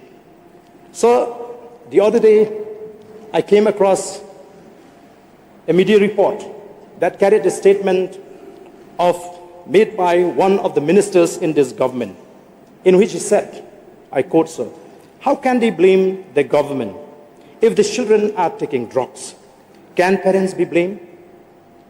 It is the personal choice of the youth as they know their responsibility well, unquote. I tend to agree with this statement in the context of the report on drugs, which stated that initial stage where people get into drugs in the state of Meghalaya is 10 years old. The minister is right. How can the government take the blame for a child of 10 years old? And definitely, it is not the job of the government, but rather the duty and responsibility of the concerned parents. However, sir, when the minister is giving a sweeping statement, the minister needs to be reminded that there are not bad people only in the state. However, there are many good people also in the state. Lately, we have seen the sudden turn of events in the state where these addicts are resorting to extreme measures to get any amount of cash to meet their requirements. They are trying to harm and create a fear psychosis among the people, and even attempted forcefully to jab the innocent people, especially the young ones and the vulnerable section of society. The question here is, how can we expect that children who have been taught about values and principle and who have really led a disciplined life well within the instruction and guidance of their parents would suffer because of these violent drug users? Therefore, sir, taking into consideration all these discourses that are taking place in the public domain, one cannot help but to ask how people in power can have a sound sleep when they witness that precious lives are destroyed right under the nose of the government. So a serious question is whether the government is seriously yearning to get rid of this problem. Perhaps we can give this government a benefit of doubt when we know that the problem we are facing is not a simple problem, even though it is not a problem that cannot be solved. However, sir, when we look at what is going on in the state, we can pretend to be content, but honestly speaking, we are compelled to doubt the sincerity of the government. So I would now come to somewhat suggestions to the government in its fight against this menace. So I know that this is not the right place to discuss all the strategies to deal with this problem, because we are dealing with people who certainly have connections with the high-ups and even political leaders. It is therefore not even possible to discuss this matter freely and openly in any meeting organized by the government. We know for the fact that we can't even trust the police department completely, as there may be black sheep in the organization. So I strongly feel that the government should change the approach and strategy if it really wanted to eradicate this problem completely. I think we need to realize that there are different categories with different characteristics of drug users in the state. And therefore we need to adopt different approach and method according to the types of drug users to ensure that our fight against this problem is becoming more effective. So we also need to study the causes that led to a large-scale increase of drug addicts in the state. We cannot rule out the fact that our deviation from our own culture and way of life as a tribal community had paved way for those who are in this trade to exploit the situation. We have to understand that people are not easily drawn into drugs in a normal situation. I am sure that those who are in this business are fully aware that they need to have a proper plan and effective device to promote their business. They will zero in on a soft target, for example, people who are in grief and distress, people who are always after easy money, people who are overindulged, people who are in the habit of experimenting life. They will also take advantage of the increasing unemployment problem in the state.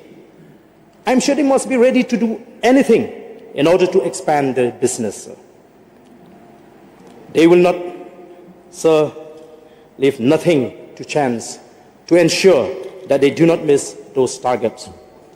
We should keep in mind, sir, that we are dealing with a group of people who are hell-bent to get things done because for them it is a business to earn big income. So the sad reality was that the state government was being played into their hands. The policy of the government to organize music festivals and the easiest way to get access to liquor in these festivals has only furthered the increase of drugs users in the state. This is not a baseless allegation, sir, but liquor bottles and syringes were found in venues where festivals were held from time to time. That is where the place where drug peddlers are very actively involved. So I would like to speak on another issue, and that is the widespread of HIV in the state. So as a community, we used to claim that we are the people who come to this earth to earn righteousness. We are the people that knows God and knows man as well. The community that lives well within the moral compass. However, the data on drugs and HIV shows otherwise. There is no doubt that in the past, moral standard of the indigenous tribal of the state was very high and well commended by the people from outside the state. So I felt that we must have the courage to call spade a spade and should really understand the current condition and prepare to face the reality no matter how hard it is. We should not continue to live in an illusion anymore. It is also imperative to challenge the changes that have taken place in our way of life with strong determination and resolve, in order to be able to restore back the lost glory of the tribal community and rise up to the occasion to rescue the state from the present disgraceful condition. So, without any iota of doubt, I must express that if we continue with the same procedure to contain the spread of HIV, we will not be able to attain desired result. We have seen how the Meghalaya AIDS Control Society, which is the key government organization leading the fight against HIV and AIDS in Meghalaya, worked for the last 27 years. And the stress seems to be on the promotion of using a condom or protected sex, avoiding using of syringes and few other steps which cannot draw the support and cooperation of the people. Another serious issue is the failure of the government to detect people with AIDS or HIV. So how can we fight against these diseases when we do not even know who are the people contracted with the disease? For instance, how can we prevent the spread of the disease when the wife is not aware that a husband is an HIV positive or vice versa? When we look at the number registered with the health department, as per media report, it was quite shocking, sir. These are the numbers of people registered only, if not willingly, but accidentally. Imagine if all are made to undergo the tests to detect the disease. I will not be surprised that the numbers will increase manifold. So it is really scary to learn from the data published by the National AIDS Control Organization the status of Meghalaya as far as HIV and AIDS is concerned. According to the Sansalak 6th edition published by NACO in 2024, Meghalaya's status in HIV and STI is 0.54%, 7 highest in India against the national average of 0.22%, and third in the Northeast. It was reported that there are emerging pockets of HIV/AIDS indicate STI concerns in the state of Meghalaya. The contribution towards the HIV in Meghalaya, according to the report of the Sansalak, comes from the general population, which shows that the virus is in the community itself. The reason is because the virus is allowed to spread without detection. Moreover, sir, according to the 5th edition 2023, the Sansalak, Meghalaya ranked first in the prevalence of syphilis seropositivity or STIs, with 8.4%, to be followed by Mizoram by 1.something% only, sir. However, no mention was made in the 6th edition about this. Therefore, I feel that as a state, we need to know what is the current status as far as STI is concerned. Sir, how do we spread? How do we stop the spread of the disease when we are not in a position to know with whom we are in contact? Can we allow the disease to go silently without being noticed? I know that the argument will be, how can we compromise the dignity of people suffered with AIDS and HIV? No doubt it is a genuine concern, sir. I understand. So if we decide that the identity of the people suffered with the disease should be kept in confidential, then I don't know how we will be able to stop the spread of the disease. Even the law does not allow to disclose the identity of people living with HIV. However, sir, I feel that it would not be fair also if our concentration is too much about the dignity of a person contracted with the disease and forget about the safety of the innocent people. So it would not be wrong to say that there is a need to classify between people with HIV into two categories. That is the victim and the culprit. So what we learned from these problems was that we are facing a very peculiar situation where the wrongdoer, the criminals, gets protection, and the right and honest and innocent people have to live in fear.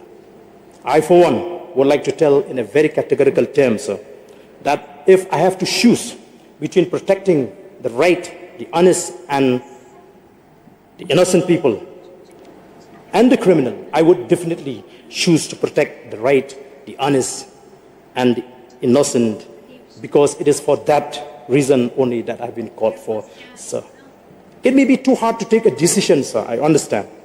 I strongly feel that if we really want to check the spread of the disease, the government shall have to strike a balance between the dignity of the victims and the safety of the innocent people. So we need to look at this problem from a wider perspective, sir, and adopt a holistic approach to eradicate this problem and achieve the intended goal of the government to make Meghalaya a drug-free state and reduce the number of people with HIV, sir. Sir, to my mind, there is a misplaced priority in the campaign against the spread of the disease. We have to carefully evaluate the people's acceptance as far as the campaign is concerned. I strongly feel, sir, that the government needs to stress on positive campaign rather than negative campaign. I believe that positive campaign will yield positive result. We need to also keep in mind the mentality and the mindset of the tribal community. Therefore, sir, the priority of the campaign should be more on morality and ethical values. Instead of encouraging the people to have sex with the use of condom to prevent the spread of AIDS or HIV, it would be better to teach our children not to have sex before marriage. And this has to be the priority and the main stress in the campaign, sir. In the sideline, of course, we can also highlight the danger of careless engagement in any sexual activities that may lead into the danger of contracting HIV and AIDS. It may sound too idealistic for some people. However, I am of the firm belief, sir, that this kind of campaign will have a very good response, and the people will be more receptive to this kind of campaign. And in the long run, it will make the people to take marriage seriously with a sense of responsibility. We also need to explain and tell our children about the sanctity of marriage. I think we are all familiar with this verse in the scripture, which says that the wages of sin is death, or the outcome of sin is death. When we go deep into the problem of this problem, sir, that we are facing today, we have to admit that this is a curse that God has brought upon us. Therefore, we need to mend our ways as the community. For that there is no other better way than what it is written in the scriptures, sir, and the teaching. And that is, train up a child in the way he should go, and he will never depart from it, even when he is old. Moreover, it is also written that a youngster's heart is filled with foolishness, but physical discipline will drive it far away. All foolishness is bound up in the heart of a child, but the rod of correction will drive it far away from him. Therefore, sir, it is necessary for us to understand the need to start teaching our children about good morals and values from a very young age. I am sure that none of us in this August house will teach our children or encourage them to have sex, protected sex before marriage.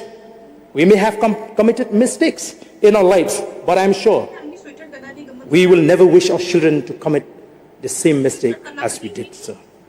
I feel we need to introduce a course about marriage as an institution. As one of the syllabi in the educational institution, targeting the young minds by portraying a strong bond of family derived from a very good relation as a result of a good and strong foundational background, sir. So let us now resolve to build strong families by inculcating into the minds of our children the values, virtues, and positive character only. Remember that a nation without a character has no future, sir. I also strongly felt that young minds should not be allowed to be corrupted under any circumstances. So we may not see immediate result, but I assure this August House that the future of our state will be brighter and safer. With these submissions, sir, I wish you sit. It is about to be 2 o'clock, but I will extend the House for 1 more hour. So any members who wish to speak may also raise their hands or send me a slip. I have received a note from Ba Renington El Tonkar, MLA from Makorwat. Ba Renington, you may please. Sorry. You are also one of the movers. You want to speak Yes, first? yes. Okay, then, Because my subject I'm sorry. has been clumping together. No? yes, please. Okay. Okay, Ba Edelbert then. Sorry. I'm very sorry. Thank you so much, Mr. Speaker, sir. First and foremost, I would like to extend my thanks to your esteemed office as you have been clubbing this very important subject together, as it is purely relevant and very similar with the subject brought by moved by the mover, Barden Miller Samut, honorable member from Nongkrem. My subject, as I had stated, this House to now discuss the subject of the urgent need for statewide anti-drugs emergency in view of the rampant and alarming rise in drugs trafficking, addiction, and threat to children and youth in Meghalaya. Sir, let me remind the House that this subject is very common issue, and we are facing the subject as an affected, as it had been affected the whole state. So it is the call for each and everyone, a mass participation. It's not just by being satisfied, looking or satisfying saying by one section or from the police department or from the NGOs or from any section of the communities, but it is the mass participation. Therefore, sir, it will be more benefiting, sir, that this very subject, it will not be just a mere thinking, talking and bringing about development in the state, if at the same time our society, especially our youth, is being destroyed and consumed by numerous forms of evil, the most dangerous of which is drugs. What future does our state have if our youth are already lost? According to a report by the government presented 7 months ago in this August House, it was stated that there are over 3 lakhs individuals, mostly youth, who have used various kinds of intoxicating substances, and most likely this number has only increased since then. We can see that our state today is overwhelmed by news related only to drugs, whether it's on social media, in newspapers, or in public discussion. Crimes, immoral acts, and dangerous incidents are rising rapidly.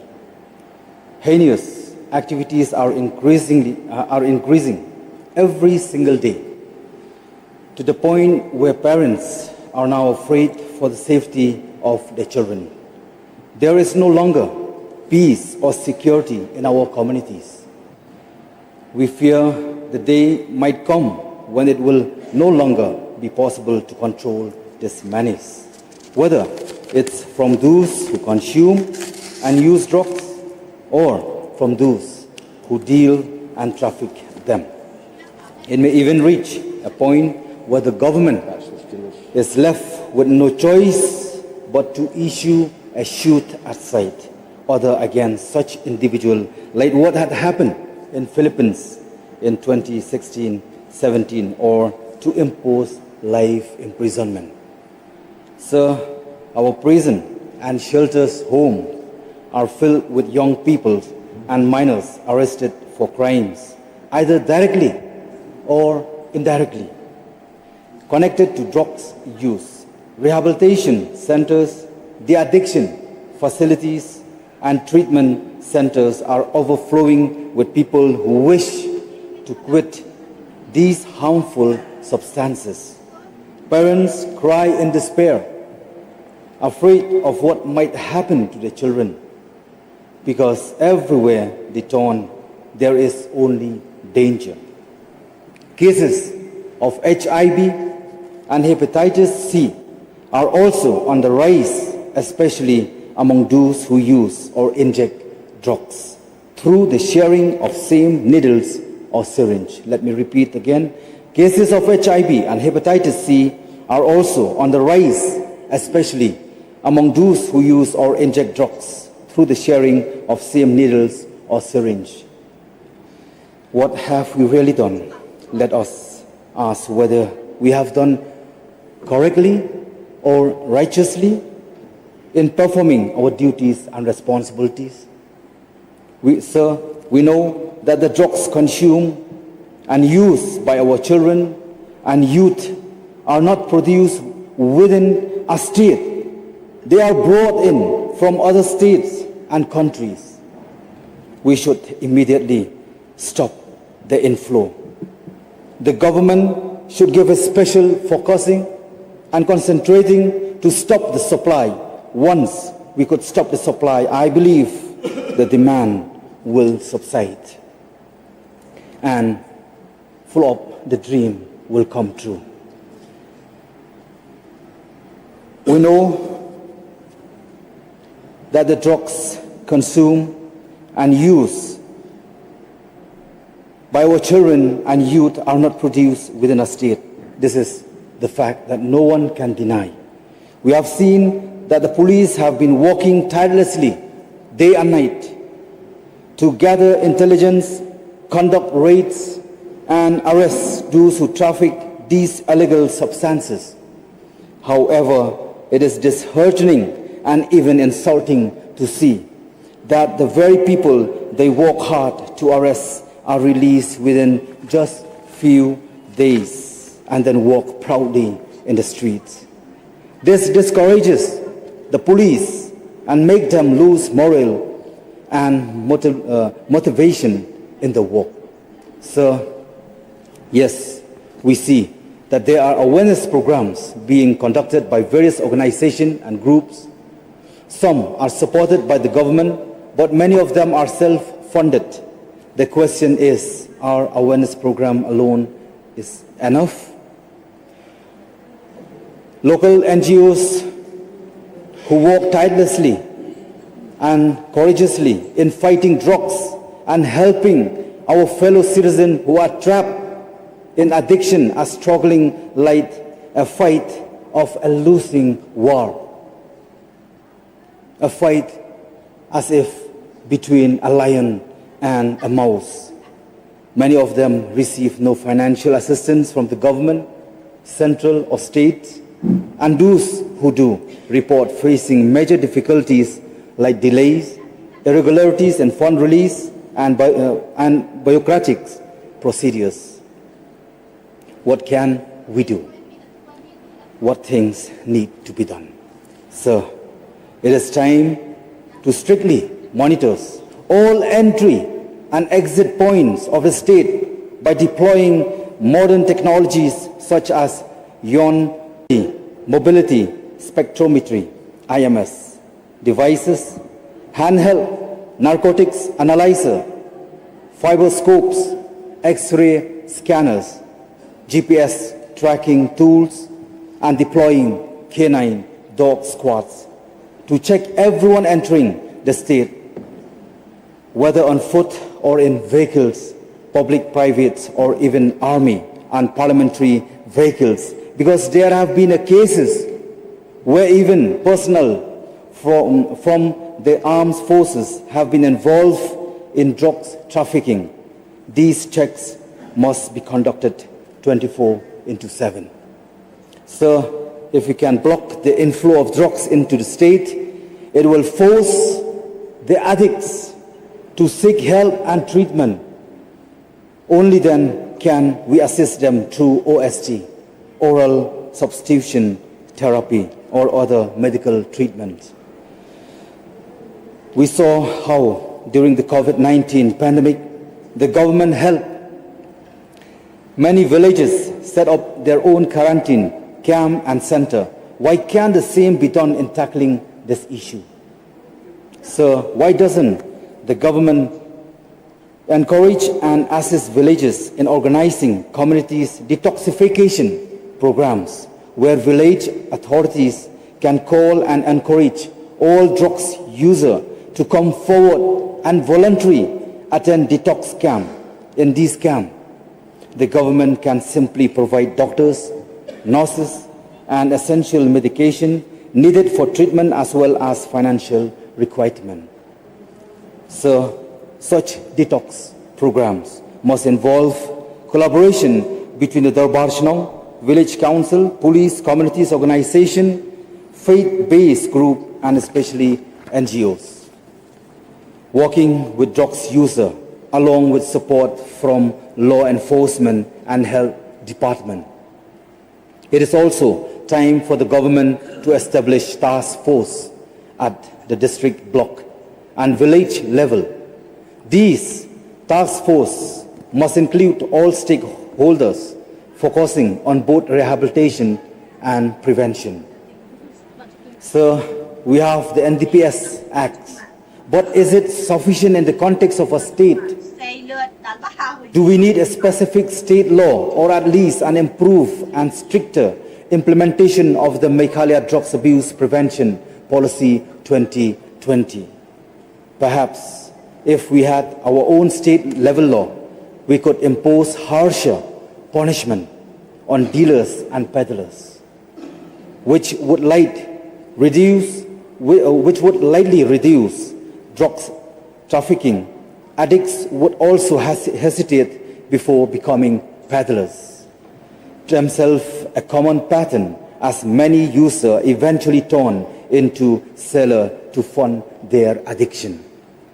So it is also time for the government to establish government-run rehabilitation center in every district and to provide financial assistance to individuals or groups who want to open such centers.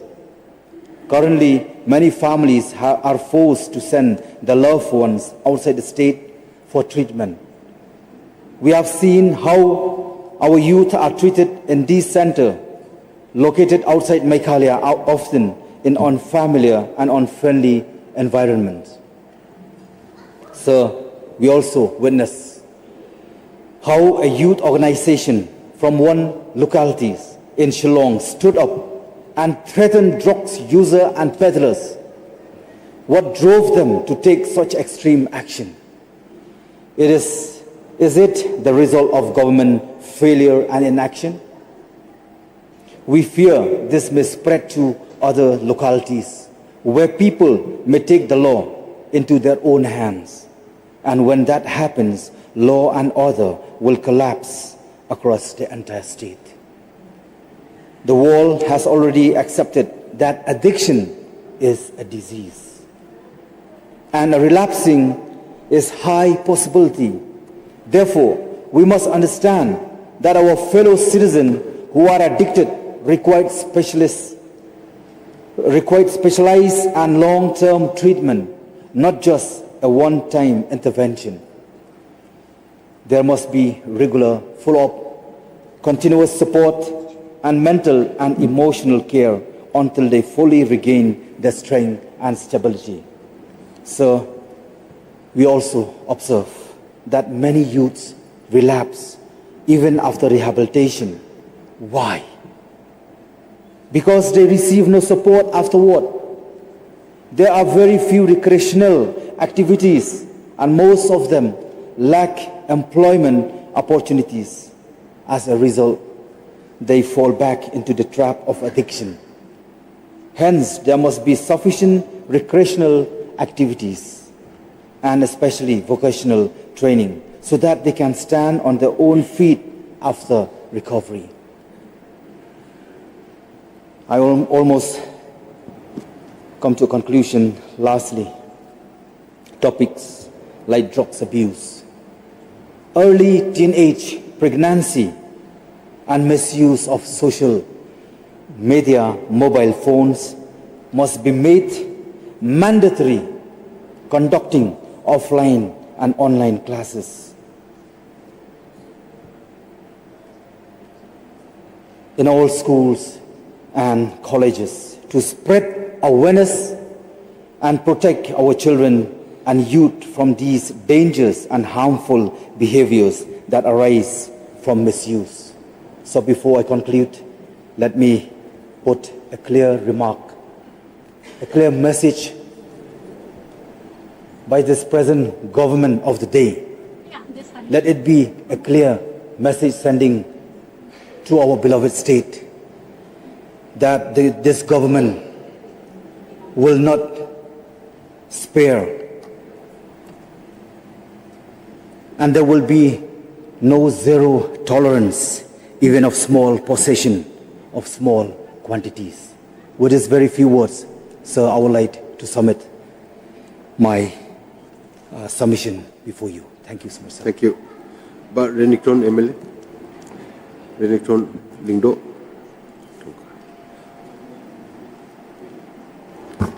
Sir, thank you so much for allowing me to participate on this very important special motion moved by Arden Milar Bersayomot, Honorable MLA from 22 Nongkram. Sir, we agree with the fact that we are all concerned, equally concerned, on the trap that our young boys and girls are falling to addict into drugs. And sad to note that this percentage is increasing, even though the government are putting all the effort to fight against drugs menace.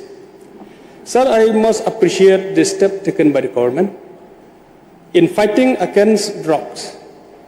Through DREAM mission, we have seen the government has extended fund to the organization who open rehab center and who deal with this fight against drugs. We know the government has given to the Dorbashnong and to some organization in the different districts. I'm very happy to share here. I have the opportunity last night to be with Honorable Chief Minister in one of the program, and Honorable Chief Minister, he spoke last night, that he will increase double the budget to fight against this drug menace. I'm very happy to inform the House that I'm very fortunate to hear by my own ears to the statement, to the commitment made by Honorable Chief Minister. We understand the seriousness of the government to fight against drug in the state of Meghalaya.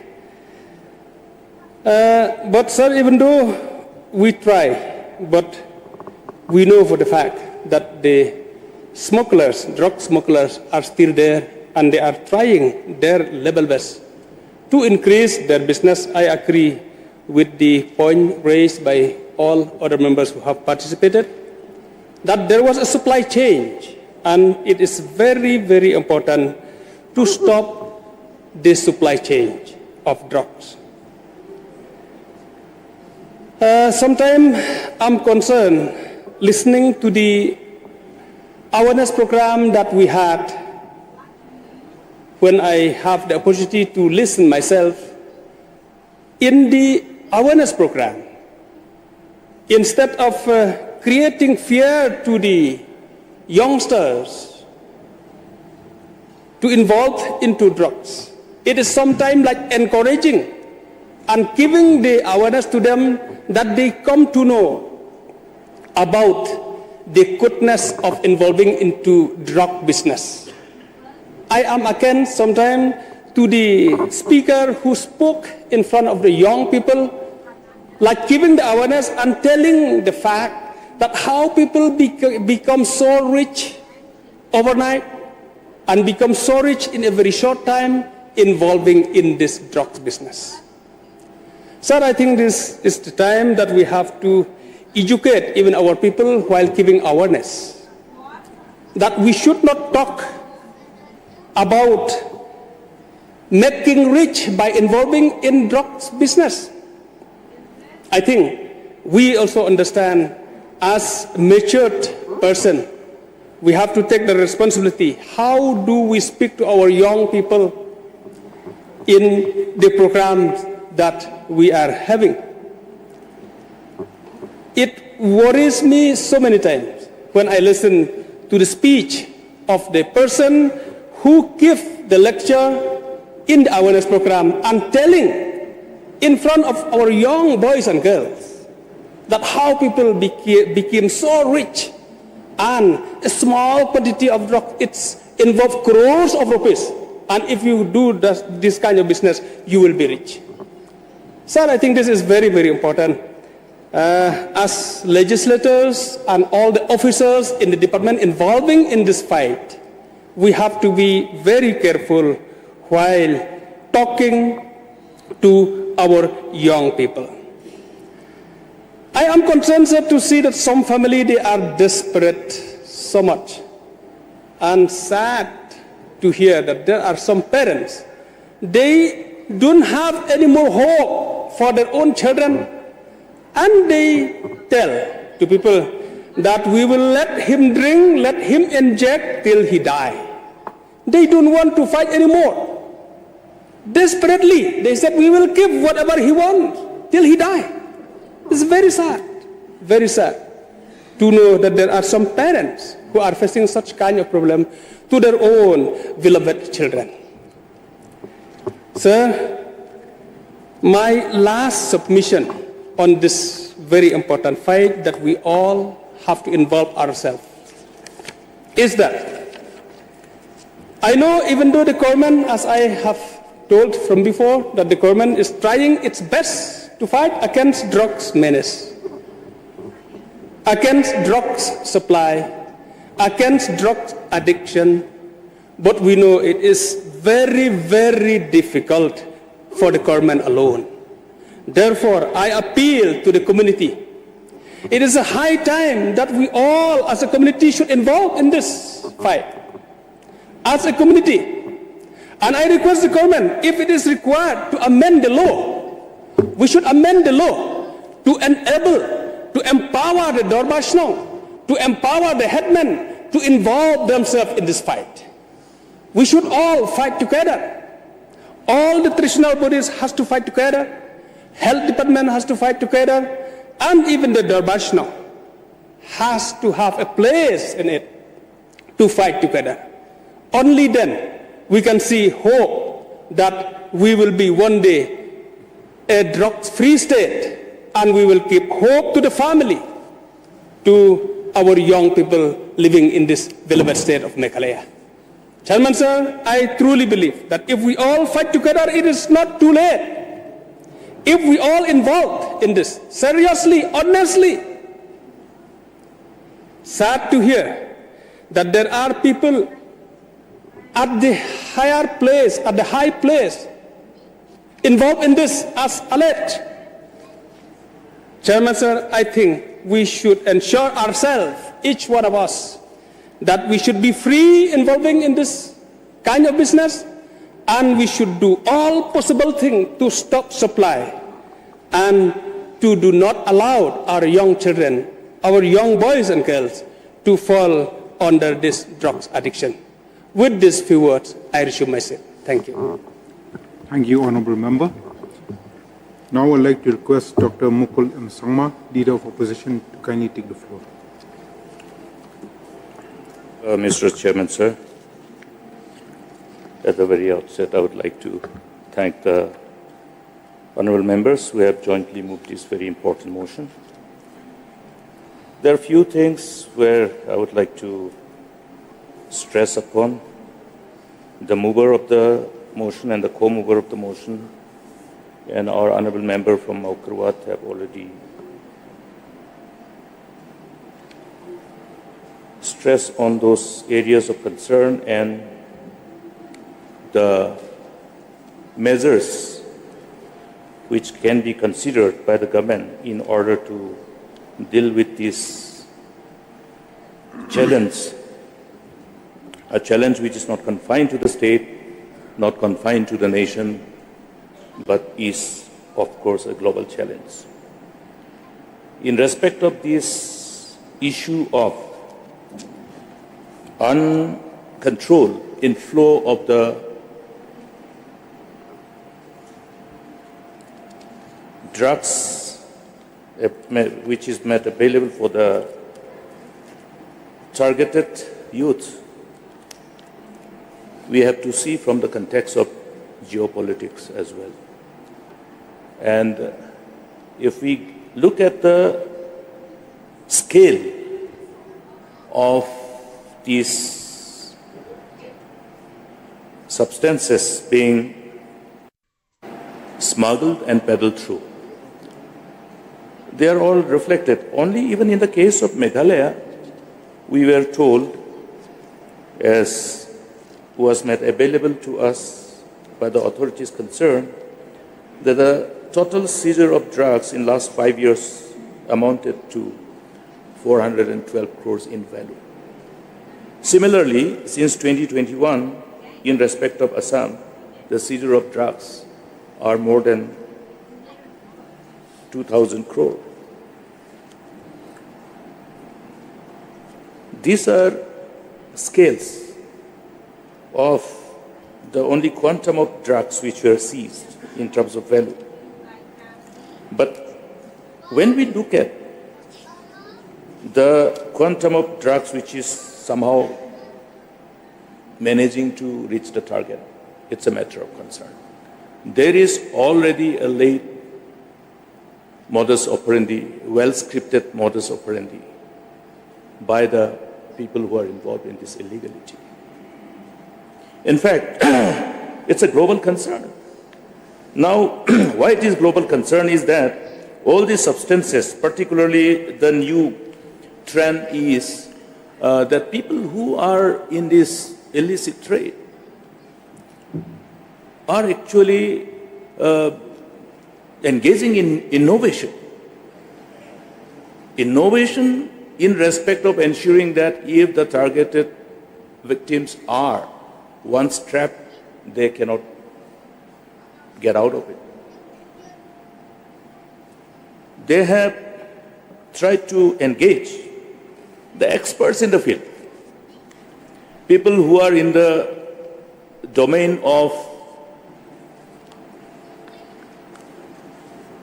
this, with the knowledge in domain of pharmaceutical sector, and youth who have studied to become expert in their respective domains in pharmaceutical sector. Today they are being targeted. They are being targeted to be used as the people like we have the best chef who will be, known for his innovation, the whole culinary innovations. Similarly, the same thing is happening in regard to the drugs. I was reading one article based on huge research which reflected that they have tried to ensure that anybody who has taken just one dose of these drugs is no longer able to stay without asking for the second dose and third dose, and so completely trapped. So it's an innovation that has taken place and still taking place. Therefore, the need to actually come with the right kind of stringent law is the need of the hour. We know the constraints. We know how many of these people who have been somehow arrested and subjected to prosecution got away because of the lacuna in the law. And they mingle around, and we don't know who they are. But one thing is important. In the absence of this stringent law which can enable the law enforcers to pin down on the offenders, the criminals, people who are engaged in this illicit trade. While we talk about the need to amend the Act, there's another way of doing it. Any proceed of crime, anybody who is enriching himself through proceeds of crime is covered under Prevention of Money Laundering Act. Therefore, is it not necessary, therefore, to keep the track of people who seem to accumulate abnormally huge, which is disproportionate to their known source of income? And we know that once this particular approach is adopted, it will not be so difficult. We talk about easy money. Some people are demonstrating that they already have surplus quantum of money. Some people have accumulated enormous wealth through this illicit business. It is not confined to our state. Therefore, a collaborative strategy involving all the states to have a collective endeavor with the involvement of the states and government of India is required. We see our EDs raiding the houses of businessmen, coal traders. But what about people who are accumulating wealth by doing something else? We have a robust system now. With the whole digitalization, we are able to actually follow the trail of money, where the money is going, where the money is coming from. What is the problem in actually identifying, people who have accumulated enormous amount of money through this illicit trade? the lifestyle, the way of life, the accumulation of disproportionate wealth. These are the leads for the law enforcing agencies to connect the dots. Therefore, Mr. Chairman, sir, it is necessary. I think the government and all of us will look at this another way of taking advantage of the existence of this particular law. Because what does the law say? I will just refer to one part. Any individual, if has the ownership over an asset which is acquired from the proceeds of crime, then he will be liable to be prosecuted under the relevant sections of the Prevention of Money Laundering Act. Therefore, this proceeds of crime is not confined to only one crime. This proceeds of crime refers to money which is the proceeds of crime like terrorists, any international activities by doing which they accumulate property as agents of the enemies of the nation. Also, any proceeds of crime. Any proceeds of crime by abusing the position and power, including any proceeds of crime by any individual, by any citizen. It is not confined to any one group of people. So therefore, the government can leverage upon this this act which is capable of reaching out to those, and there will be no place for hiding. I hope government will explore these possibilities. Then another part is that in view of the huge quantum of the drugs which has been seized over the years, now the section 52A of the NDPS Act 1985 requires that all these drug substances which have been seized, in order to ensure that they are not subjected to theft or otherwise disappearance or otherwise substitution or any other means of somehow allowing this quantum of seized drugs going into wrong hands, it must be disposed of, destroyed immediately. That is the law. That is the requirement of the law. And there has to be a committee. The relevant sections of these particular relevant subsections of this relevant section is very clear and self-explanatory.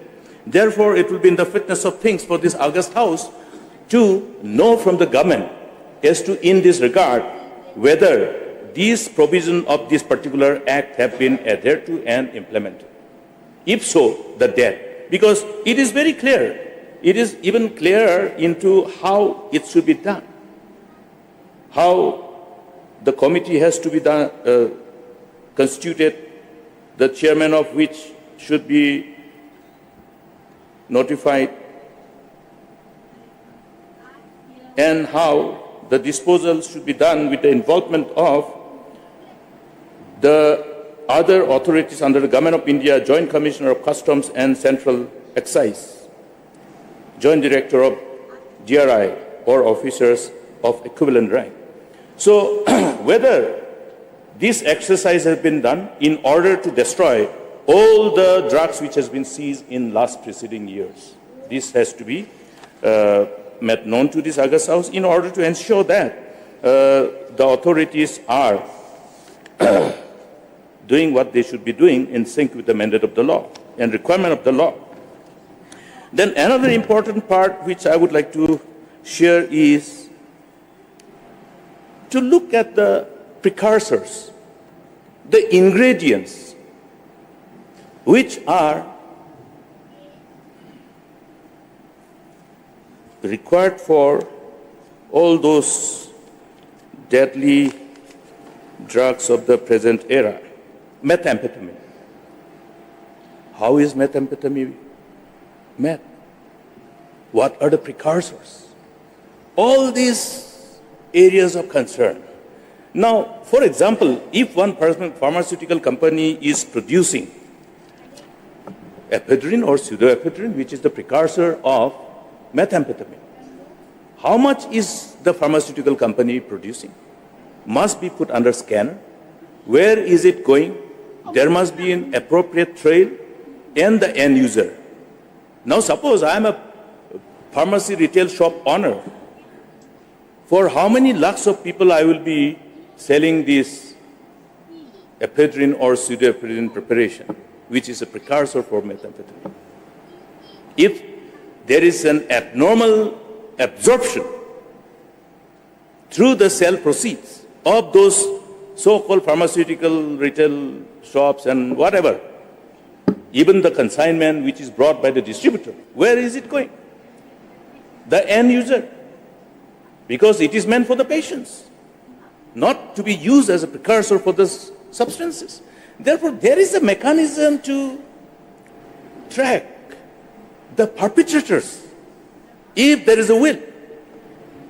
Yes, we have been able to demonstrate the competence of our authorities. We have been able to, as a state, demonstrate the competence of our police organization in the past.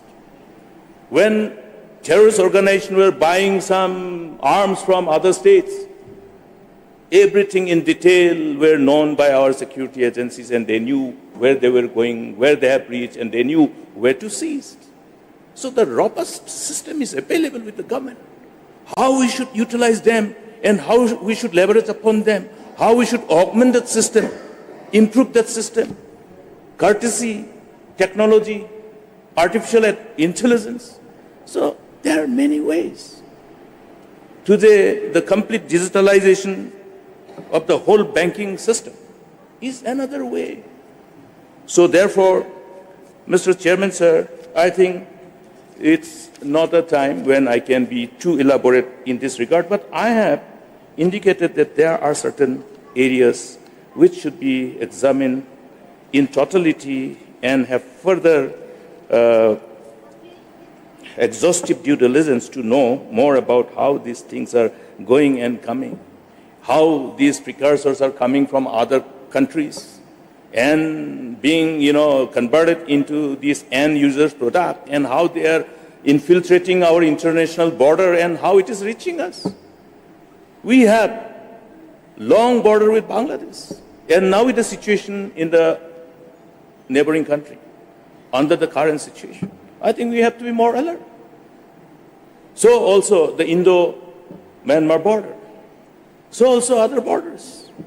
Because many of these precursors, if you go by the quantum of these precursors having been destroyed, including the labs where they're being produced by China as a crackdown on this drug cartel, it's amazing. I mean, it's astonishing figure, huge.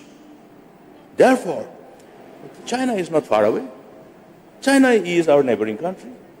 So also Myanmar, so also Bangladesh, so also Thailand, and they will find their own way, because the cartel, the manner in which these cartels work, if you're looking at the quantum of seizure of the drugs and the value associated with it, each time when the drugs are seized, value at 4 crore, value at 10 crore, value at 30 crore, value at 50 crore, value at 100 crore, value at 1,000 crore.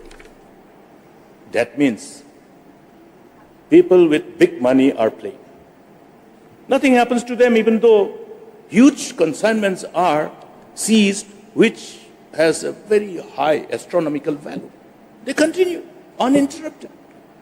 That means there is a surplus, enormous circulation of money already in the cartel. That means the cartel has already established.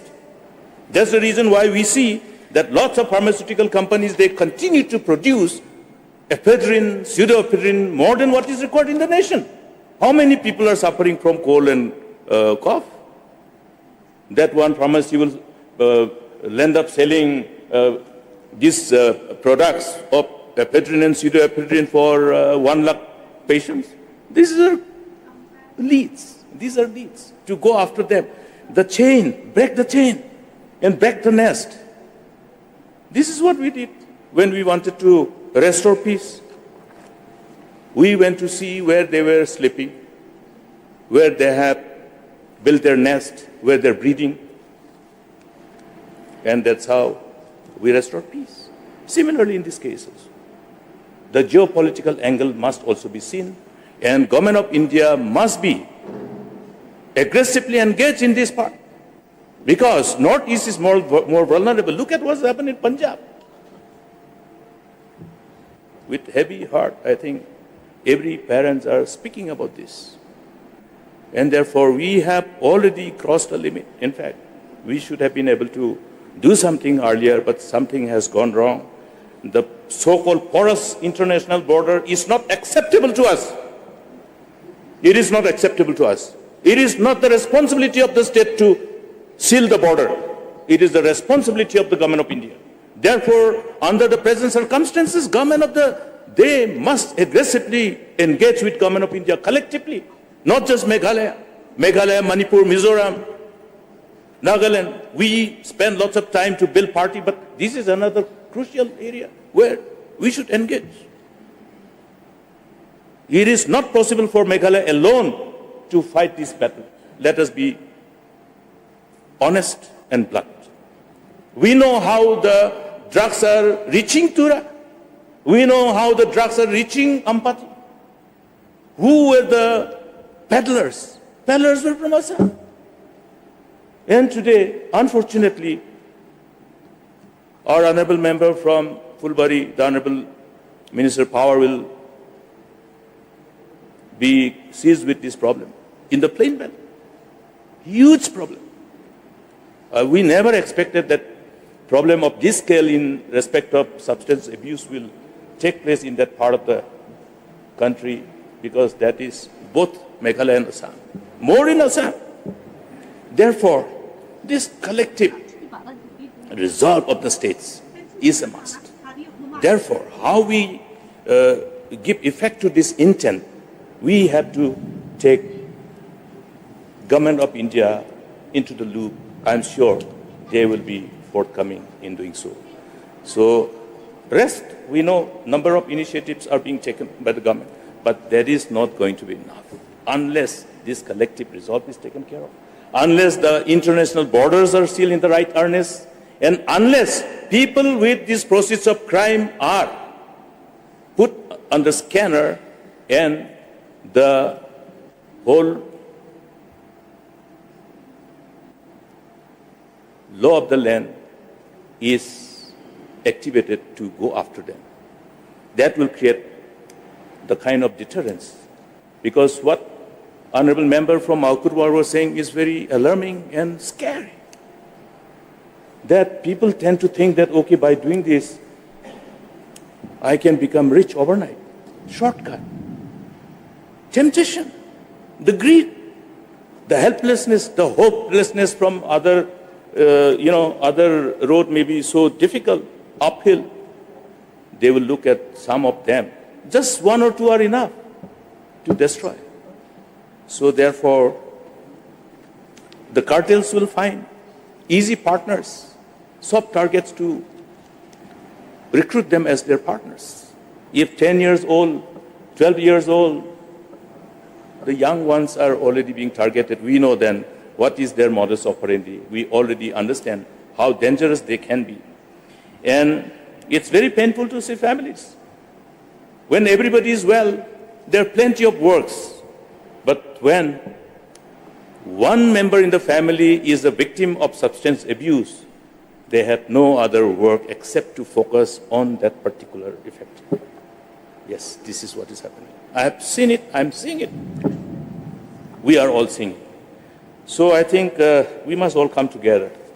We should all come together. All the states must come together, and Government of India. And then Act must be amended. This Act must be designed in such a way that all those units of manufacture of the precursors bhi hai, all these things. So while we are looking at the licensing procedure, it is indicative of the intent, the quantum, the scales, and therefore it's a global issue though, but then charity begins at home. We must start doing something more effective.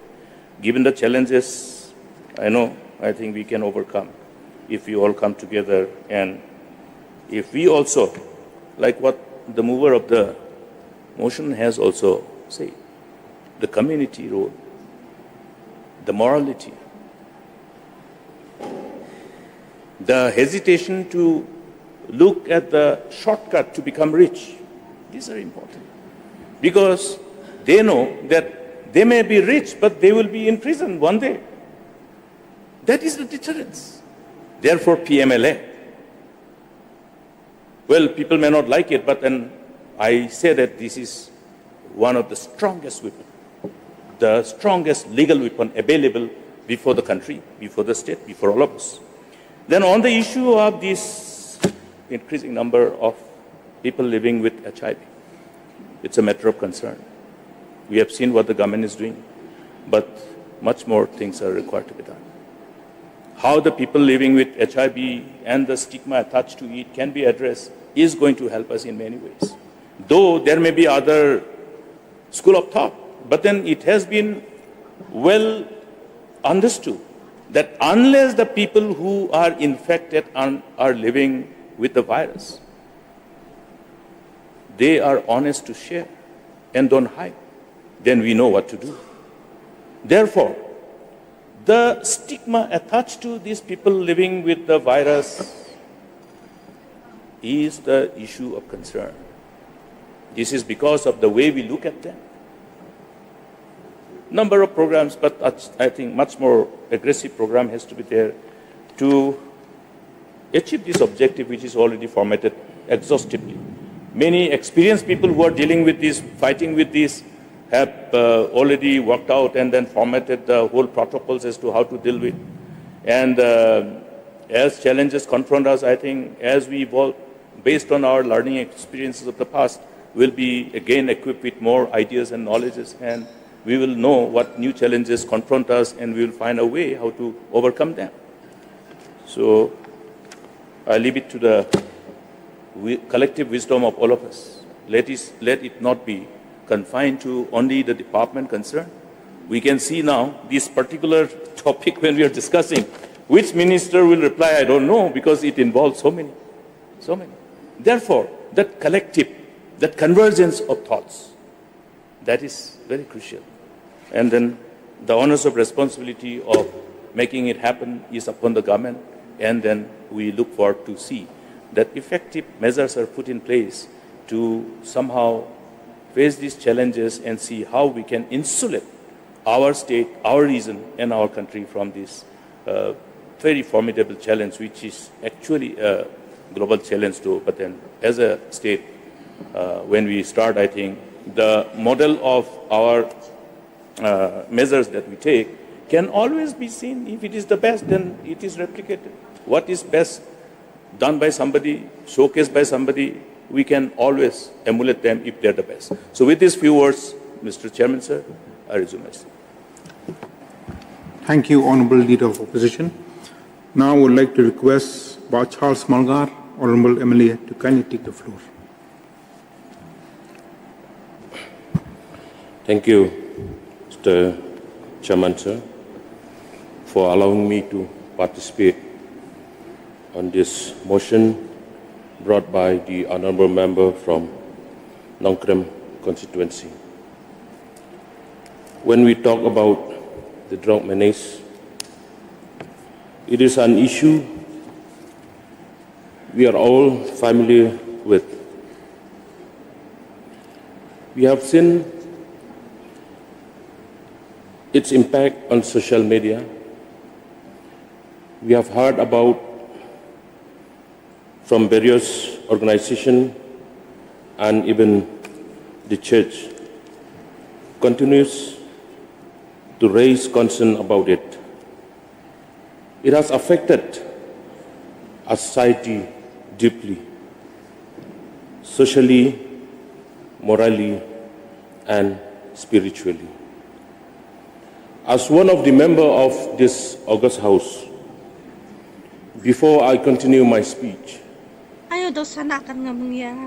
Mr. Chairman, sir, I have to ask myself, what I have done on this very serious issue. This motion I take as a challenge to all of us as the member of this August House, whether we have done something or not. As the member who representing our state. Mr. Chairman, sir, I'm standing here not to repeat what has already been said by my fellow honorable members. Instead, I rise to offer few concrete suggestions which I believe could help us to tackle this growing crisis. Suggestion number one, sir.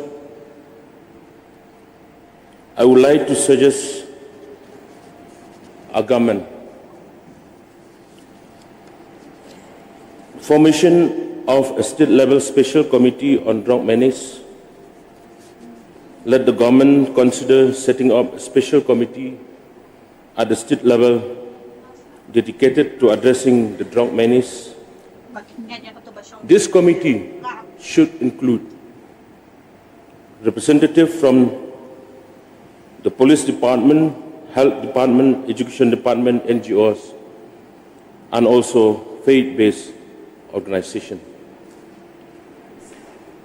Another suggestion, sir, I would like to suggest to our government to form a committee at the CNRD block level. I suggest that a committee be formed in each and every CNRD block to be headed by the BDOs. This committee will help monitoring and coordinate anti-drug activities at the grassroots level. Suggestion number 3, sir. The formation of village level committee. Each BDO should take the initiative to form a committee in every village, both in urban and rural areas. These committees should include local leaders, youth representatives, and also the member of the church, the local church, of other religious institutions, so that the community takes ownership of the problems. Suggestion number 4, sir.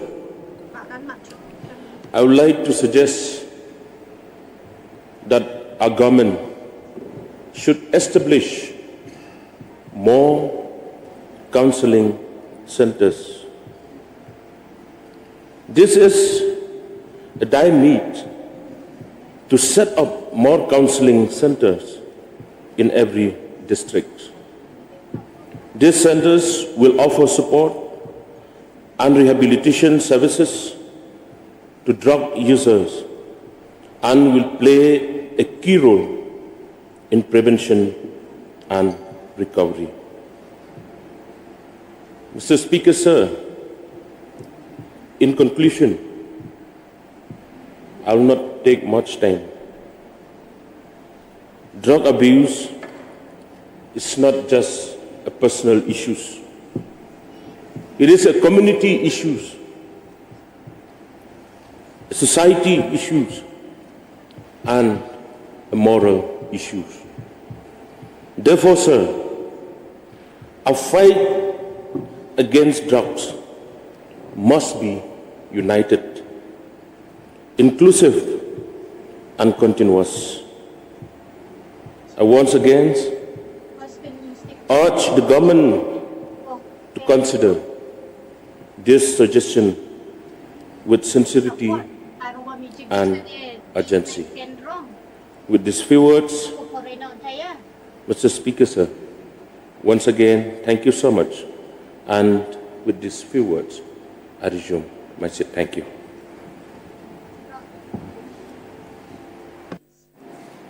It is going to be 3 o'clock, but I will give one more time to Madam Miani Disira, MLA.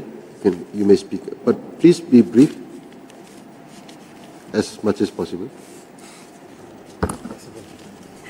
Thank you, Mr. Speaker, sir. I also rise to participate in this special motion brought by Honourable Member from Nongkrem. This House do now discuss the alarming increase of drug addicts and people with HIV in the state and its impact. Mr. Speaker, sir, I doubt that there is anyone here today who does not know personally somebody who is struggling with addiction. I think it is so alarming and it is so rampant now. It's so common. It's such a common thing now that sometimes we feel like it's not a problem anymore because it's so common. Now our state's total population is approximately 30 lakhs, whereas we can see that the numbers of addicts are approximately 3 lakhs. That means almost 10% of our population is addicted to some kind of substance. If these numbers are not alarming enough, I don't know what is. I think every one of us should be worried, should be scared. I, as a mother, I am worried for the future generation. I am worried for my state, I am worried for my people. Now, even in rural areas, where substance abuse, drug abuse was never heard of, now it is being so common. It is a common phenomenon. So, unfortunately for people who are living in the rural areas, most of the interventions, de-addiction centers, are mostly concentrated in the urban areas, sir. So therefore, through you, I would like to request, I have also put up one question regarding de-addiction and rehabilitation centers. It is of urgent requirement, urgent need, that every district headquarter has this de-addiction and rehabilitation centers. And also, specifically, I would like to mention that for women, there's hardly, any seats available, any specific centers available. So, something specific for women also is required. Now, before me, a lot of members have spoken at length about the different problems related to drugs and the spread of HIV in the state. Therefore, I would not go more into details, and since Mrs. Speaker, sir, you have requested me to be brief, I will try to make my submission very brief. Now, coming to the spread of HIV, sir, I think we see that this is the other side of the same coin of drug abuse that is happening in the state. I think the increase in the drug abuse and the increase in the HIV positive rates in the state have increased rapidly almost at the same time in the state, if we can, look at the past 5 to 6 years, we can see that within this time period, a rapid growth in the drug abuse and the numbers in the HIV positive rate has gone up. So we can see that it is a part of the same coin. But also one of the main factors, I feel, the increase in HIV positive is because of open and increased prostitution. I have lived my whole life, not my whole life, but maybe almost 30 years of my life in Shillong, but I have never seen anything like this. If I go to Police Bazaar, if I pass by SP office, if I pass by Governor's house from the back road, I have never seen anything like it. Unfortunately, I'm a woman standing here and talking about this. It is an unfortunate situation in the state capital, sir. Today, I think there is something lacking in the police force, or I don't know, in the morality within our society, or what is lacking today in the state, I don't know, sir. But my humble submission is that we have a robust system available with the government, and the police needs to act immediately. 3 p.m. In exercise of the Rule 11 of the Rules of Procedure and Conduct, I will further extend the sitting of the House till this special motion is disposed of. You may continue, please. Thank you, sir. Mr. Speaker, sir.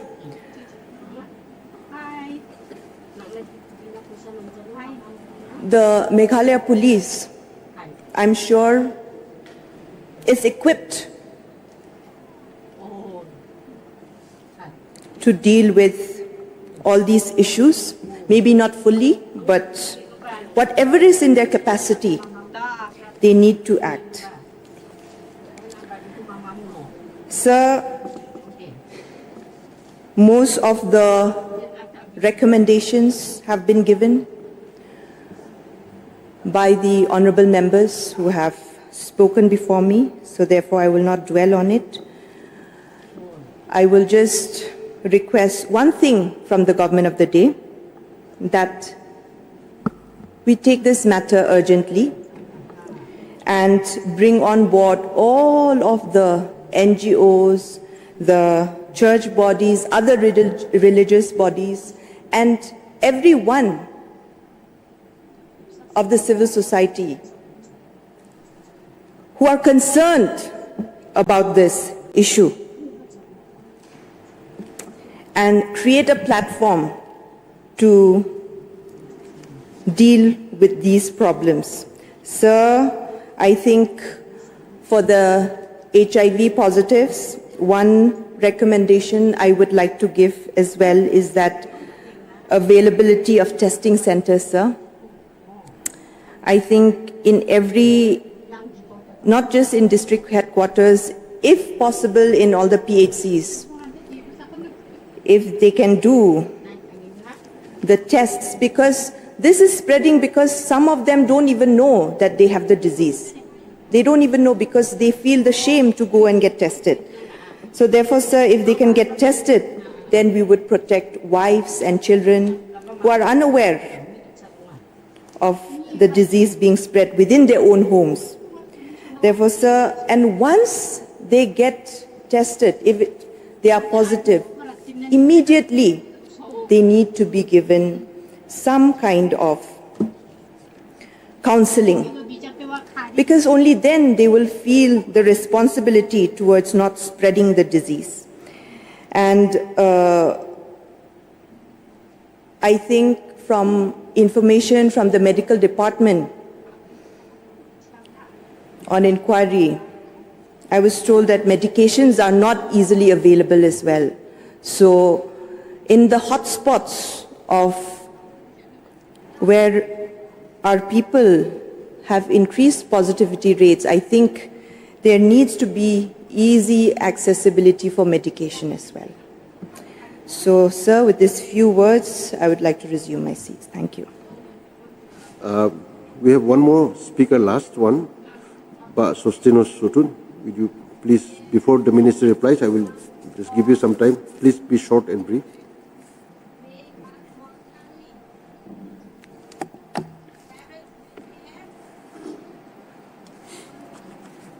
Thank you, the Honourable Speaker, sir, for allowing me to take part in the special motion raised by Adan Miller that this House do now discuss the alarming increase of drugs addicts and people with HIV in the state and its impact. I'll be very, very short, sir.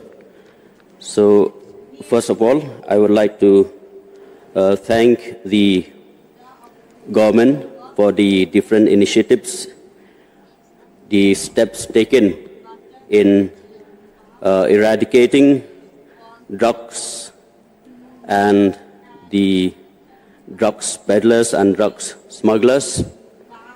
And we have seen that many different initiatives taken by the government, through the department, the police department, and the health department, and many different committees as well, to create more awareness about the alarming drugs and the danger of drugs that will come about. So, even though after many restrictions that we have seen the government has taken, and the police department especially, they are very busy in tackling the drugs smugglers and drug users. So we have seen that many of the complaints that coming out to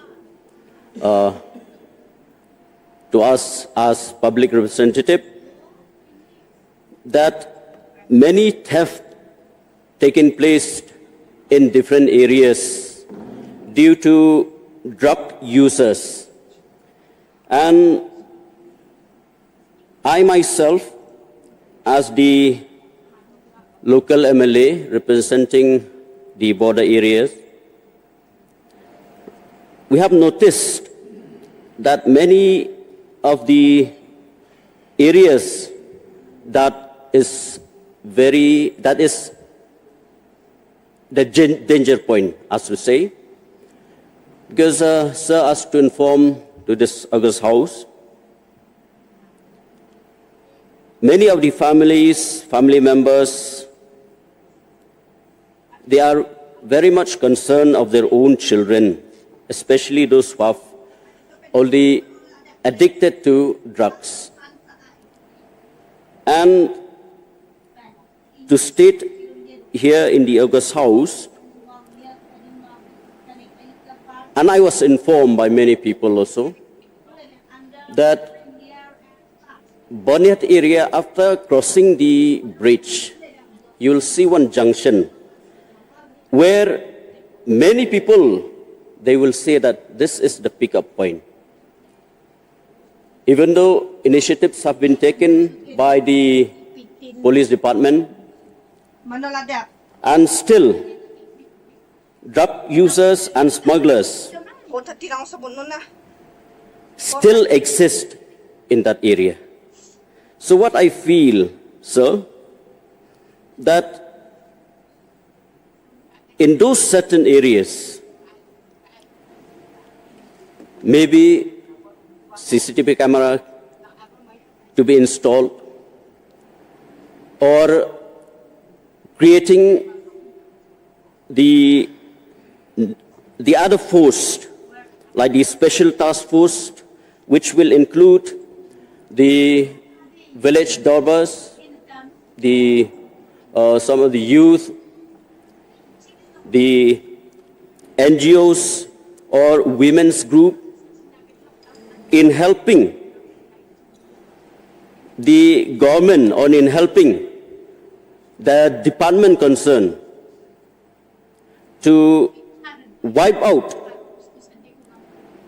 all the people whom that the department has full suspect of it. So joint efforts from the government, village dobbers, the women's group, the youth, what I feel it will help in eradicating drugs. And as we are in the border areas, so I would like to request the government that the joint border efforts with the Assam counterpart, this will be very helpful because drug smugglers and drug users, we are seen in both sides. So it's the need of the hour for the department to take it as a very serious note, together in collaborating with all these stakeholders, we have to jointly take this issue as a very serious threat. Because we don't want each of our family members to get involved or to get trapped into the drug users or any illegal activities or the smuggling of drugs. So with just only these few words, sir, I would once again would like to thank you, sir, for allowing me to take part in this special motion. And I hope that with the joint efforts that the department, the government, and all these stakeholders will see that Meghalaya, our state, will be a drug-free state. Only these few words, sir. Thank you. Thank you. Now may I call the Minister in charge to reply, please.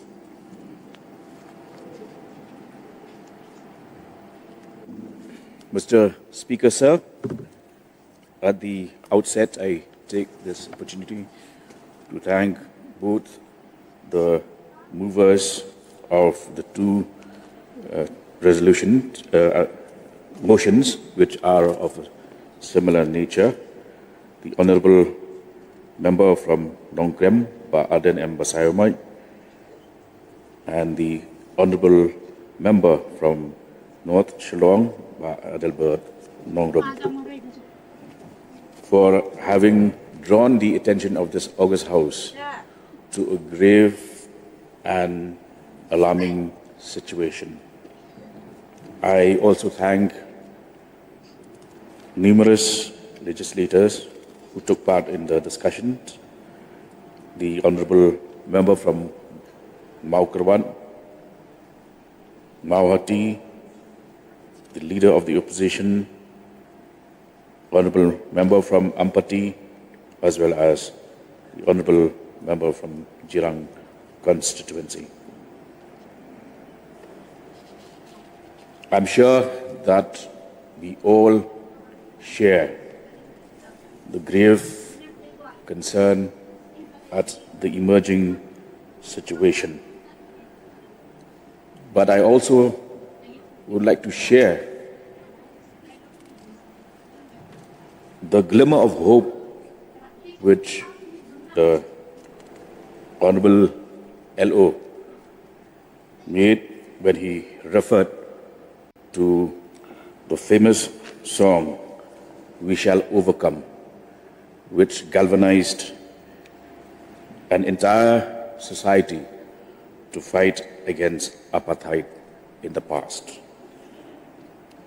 I shall also allude, taking a cue from that song, I shall allude to the lines of the famous writer who, Alexander Pope, spoke of these famous lines, quote, "Hope springs eternal in the human breast. Unquote.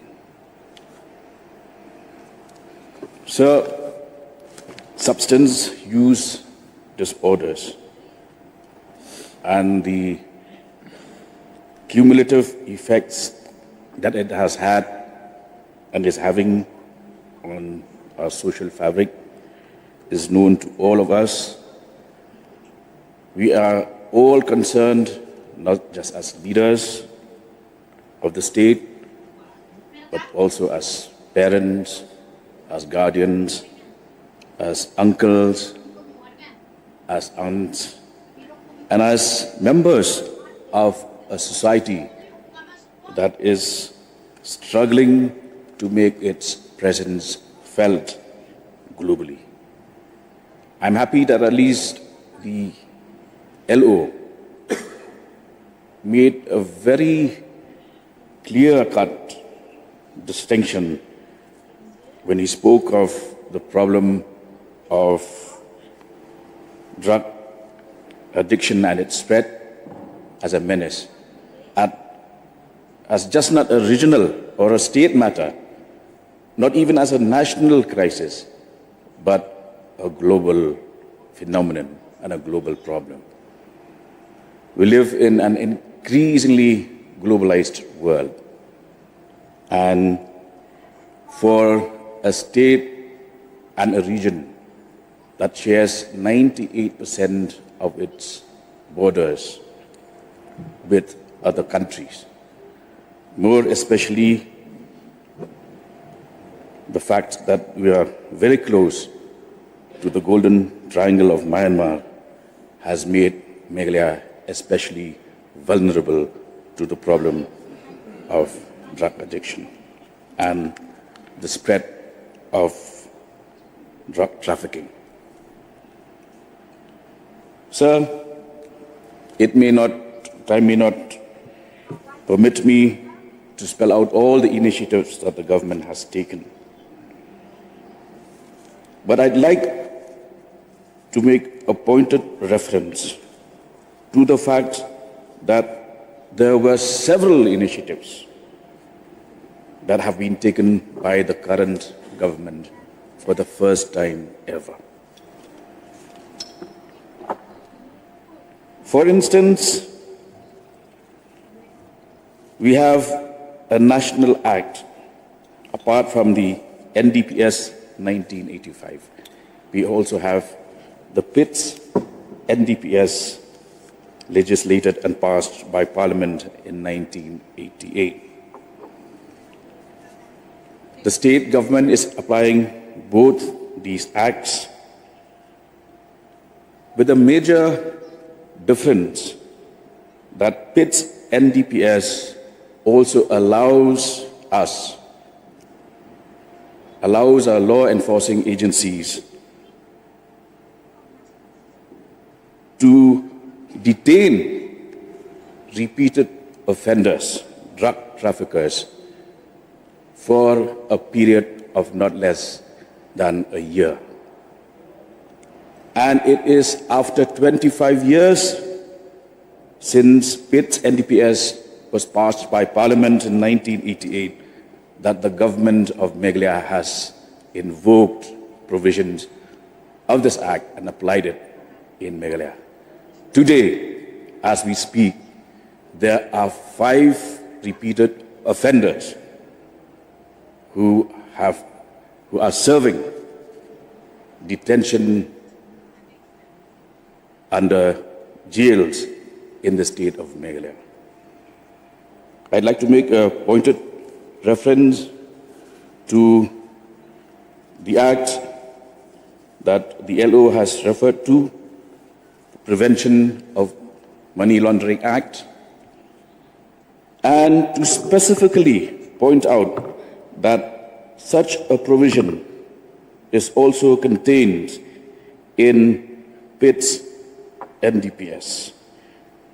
Prevention of Illicit Traffic in Narcotics and Psychotropic Substances Act, which facilitates for the attachment of the property of the detainee the property of the next of kin, the immediate family of the accused person, and the freezing of bank account of not just the arrested person, but also his or her immediate family. As we speak, there are already 5 such detentions that have taken place, and more are being pursued, because in order for us, for the arms of the law, to finally be able to ensure their detention, we also need the approval of a board headed by a retired judge.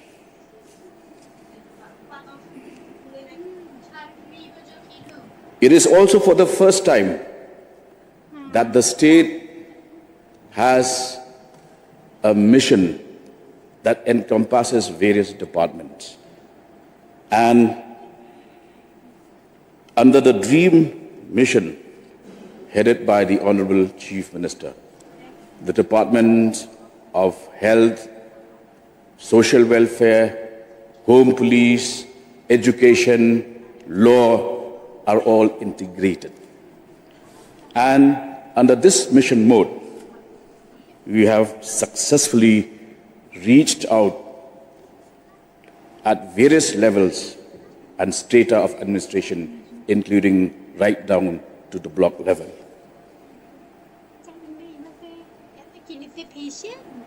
As recently as last year, to enhance the monitoring and enforcement of the NDPS Act, the state government has sanctioned the post of an SP of the Anti-Narcotic Task Force, as notified on the 4th of July 2024. Furthermore, a dedicated ANTF police station has been created and inaugurated this year itself to allow it to investigate all offences under the NDPS Act 1985 and also the PITS NDPS 1988, and to support district-level enforcement. In addition, 12 district ANTF units have been established under the supervision of the respective SPs to ensure localized action against trafficking. During the last 5 years, the police have registered 603 NDPS cases, arrested 1,069 accused persons, and seized large quantities of contraband. The police department has also prioritized the timely disposal of seized drugs, a point made again by the LO. On the 23rd of January 2025, narcotics from 56 cases were destroyed at the Star Cement incinerator, Lomshnong, including heroin, cannabis, crystal meth, and cough syrups. Close coordination is being maintained with the BSF, Customs, NCB, IB, and state excise, leading to several joint operations along the interstate and the international border. In fact, as early as last month, a meeting was held where Meghalaya made a fervent plea for allowing the setting up of a branch of the NCB in Shillong.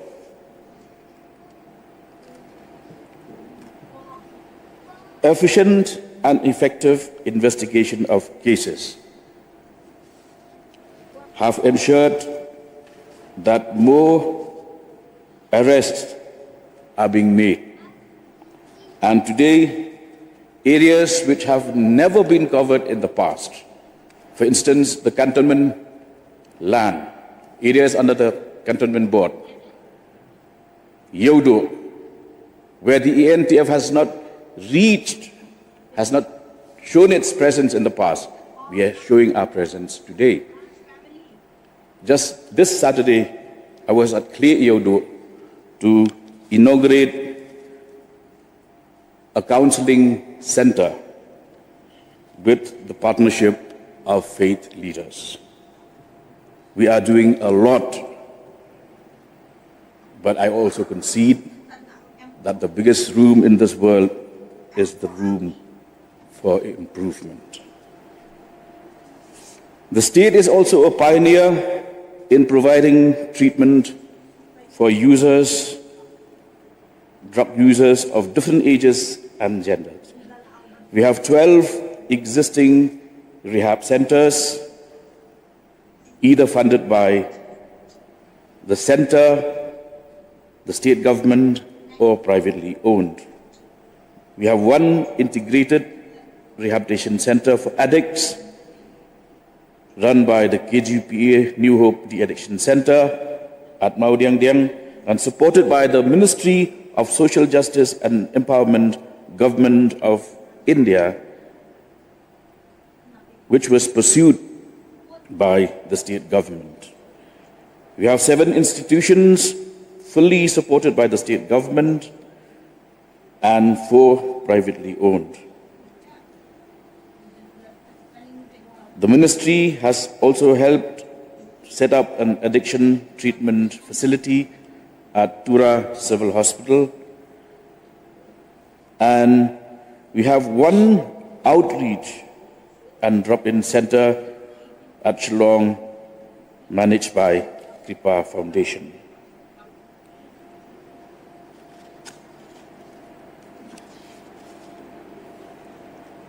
In addition to the above, during 2025-26, we have also managed to get the approval of the Ministry of Social Justice and Empowerment for the creation of a district de-addiction center at West Jaintia Hills to be managed by the Meetmentru Community Social Welfare Association. Besides the above, the ministry has also taken keen interest to set up addiction treatment facilities in the gap districts where there are no de-addiction centers.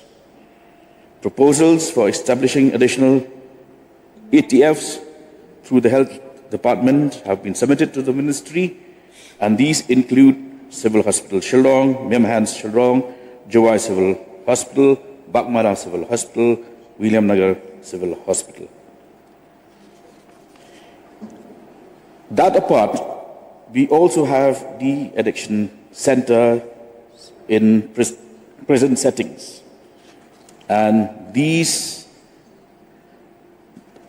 districts identified for setting up of these centers at prison settings are West Garo Hills, West Jaintia Hills, and Ribhoi district.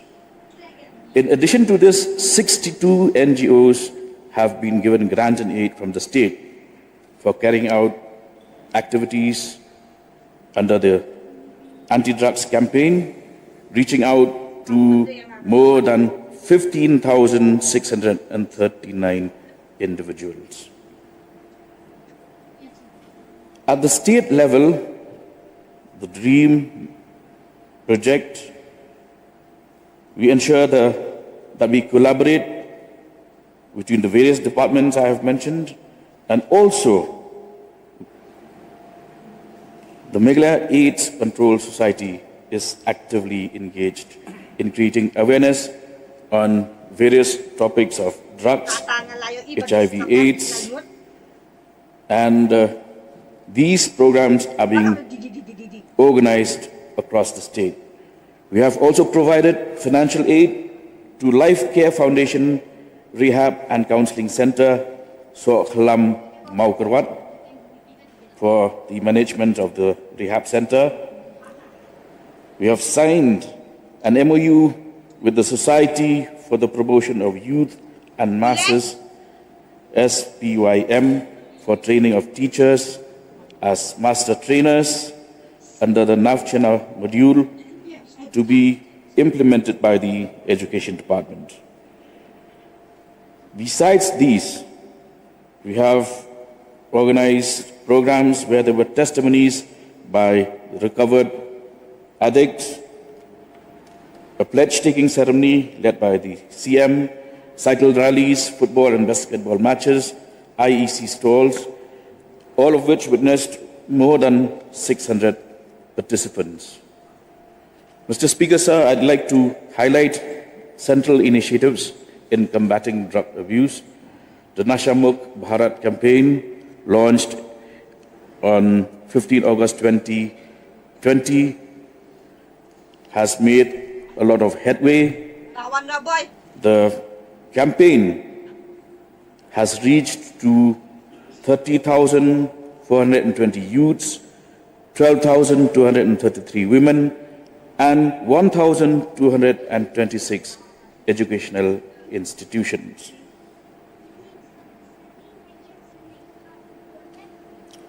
Social mobilization has been a key factor in our fight against the menace. We have been able to bring together different faith leaders on the 20th of February 2025. As far as the Dorbars are concerned, I have made this appeal in the recent past. I would like to reiterate this on the floor of this August House, that instead of encouraging mindless activism, there is a way for civil society to work together with the government, and that is through the VDP, the Village Defense Parties, which, as of date, in Shillong, there are 11 functional VDPs. Last week, there were 2 organizations which had met me, one from the Dorbar Shnong of Apamopram Nong Sopo, and the other from the VDP of Nongstang, which I will personally visit at the close of this session.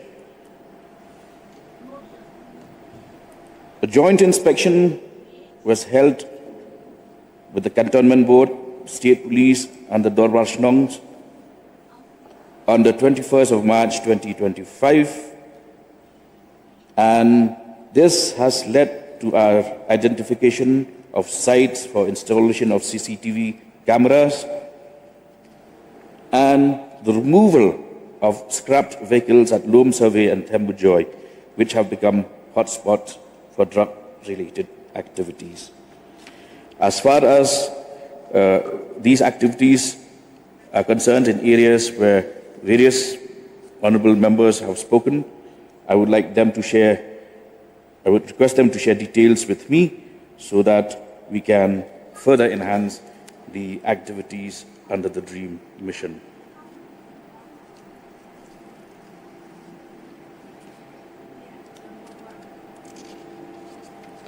So when it comes to the issue of HIV/AIDS, we know that there are multiple reasons for the increase in these cases. One, of course, is the fact that there is now improved detection and testing. We have expanded the testing centers to 5 centers and 24 link ART centers. As early as July, 8th of July 2025, a meeting was taken at the level of the Honourable Deputy CM in charge home, attended by Honourable Ministers of Health, Social Welfare, and we have also invited all the elected representatives from East Khasi Hills District. I would like to specifically mention the presence of Ba Adelbert Nongrum in that meeting, and I would like to seek the physical presence of the mover of the motion and honourable member from Mauring Keneng constituencies, where this problem has also become very pronounced.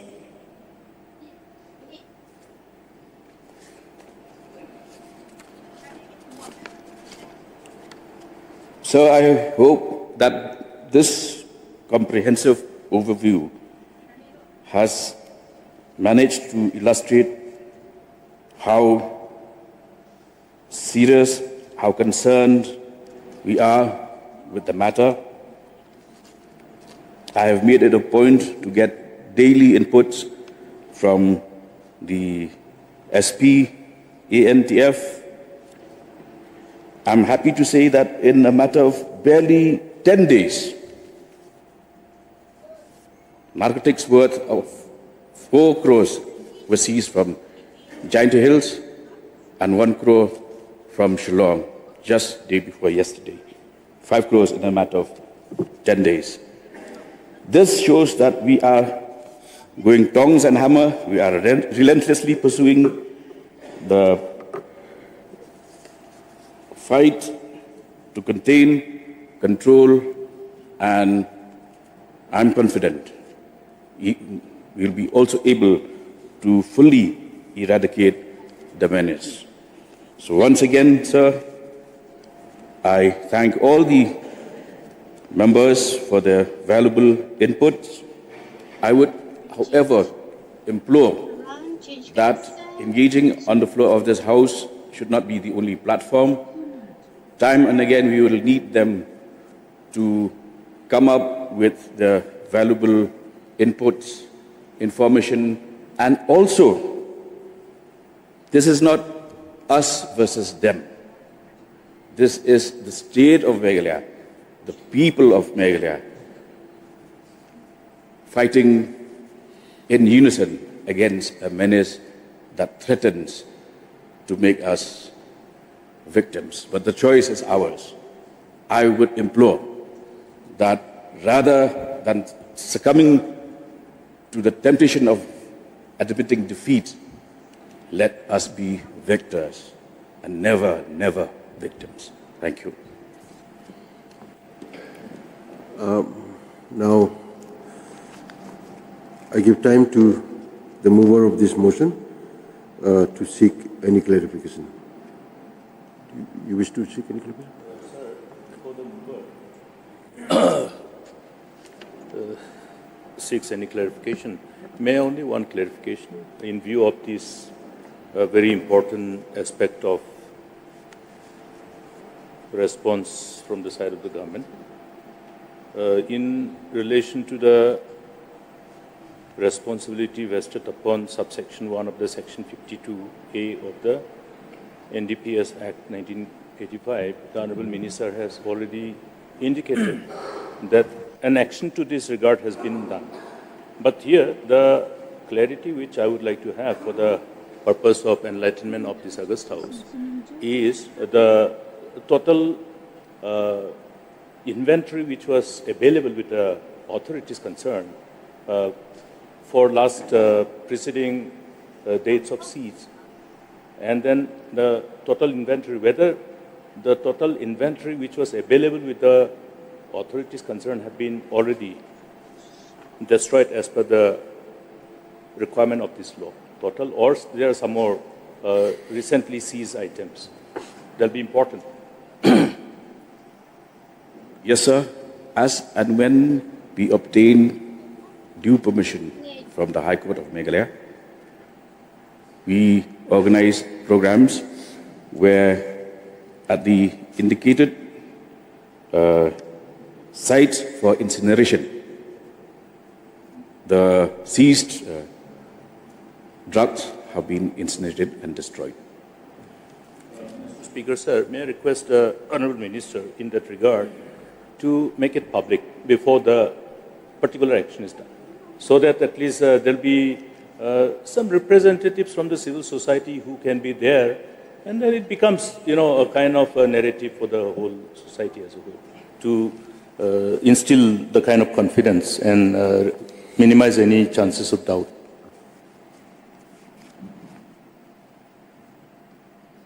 So in the latest instance, which I have mentioned, the incineration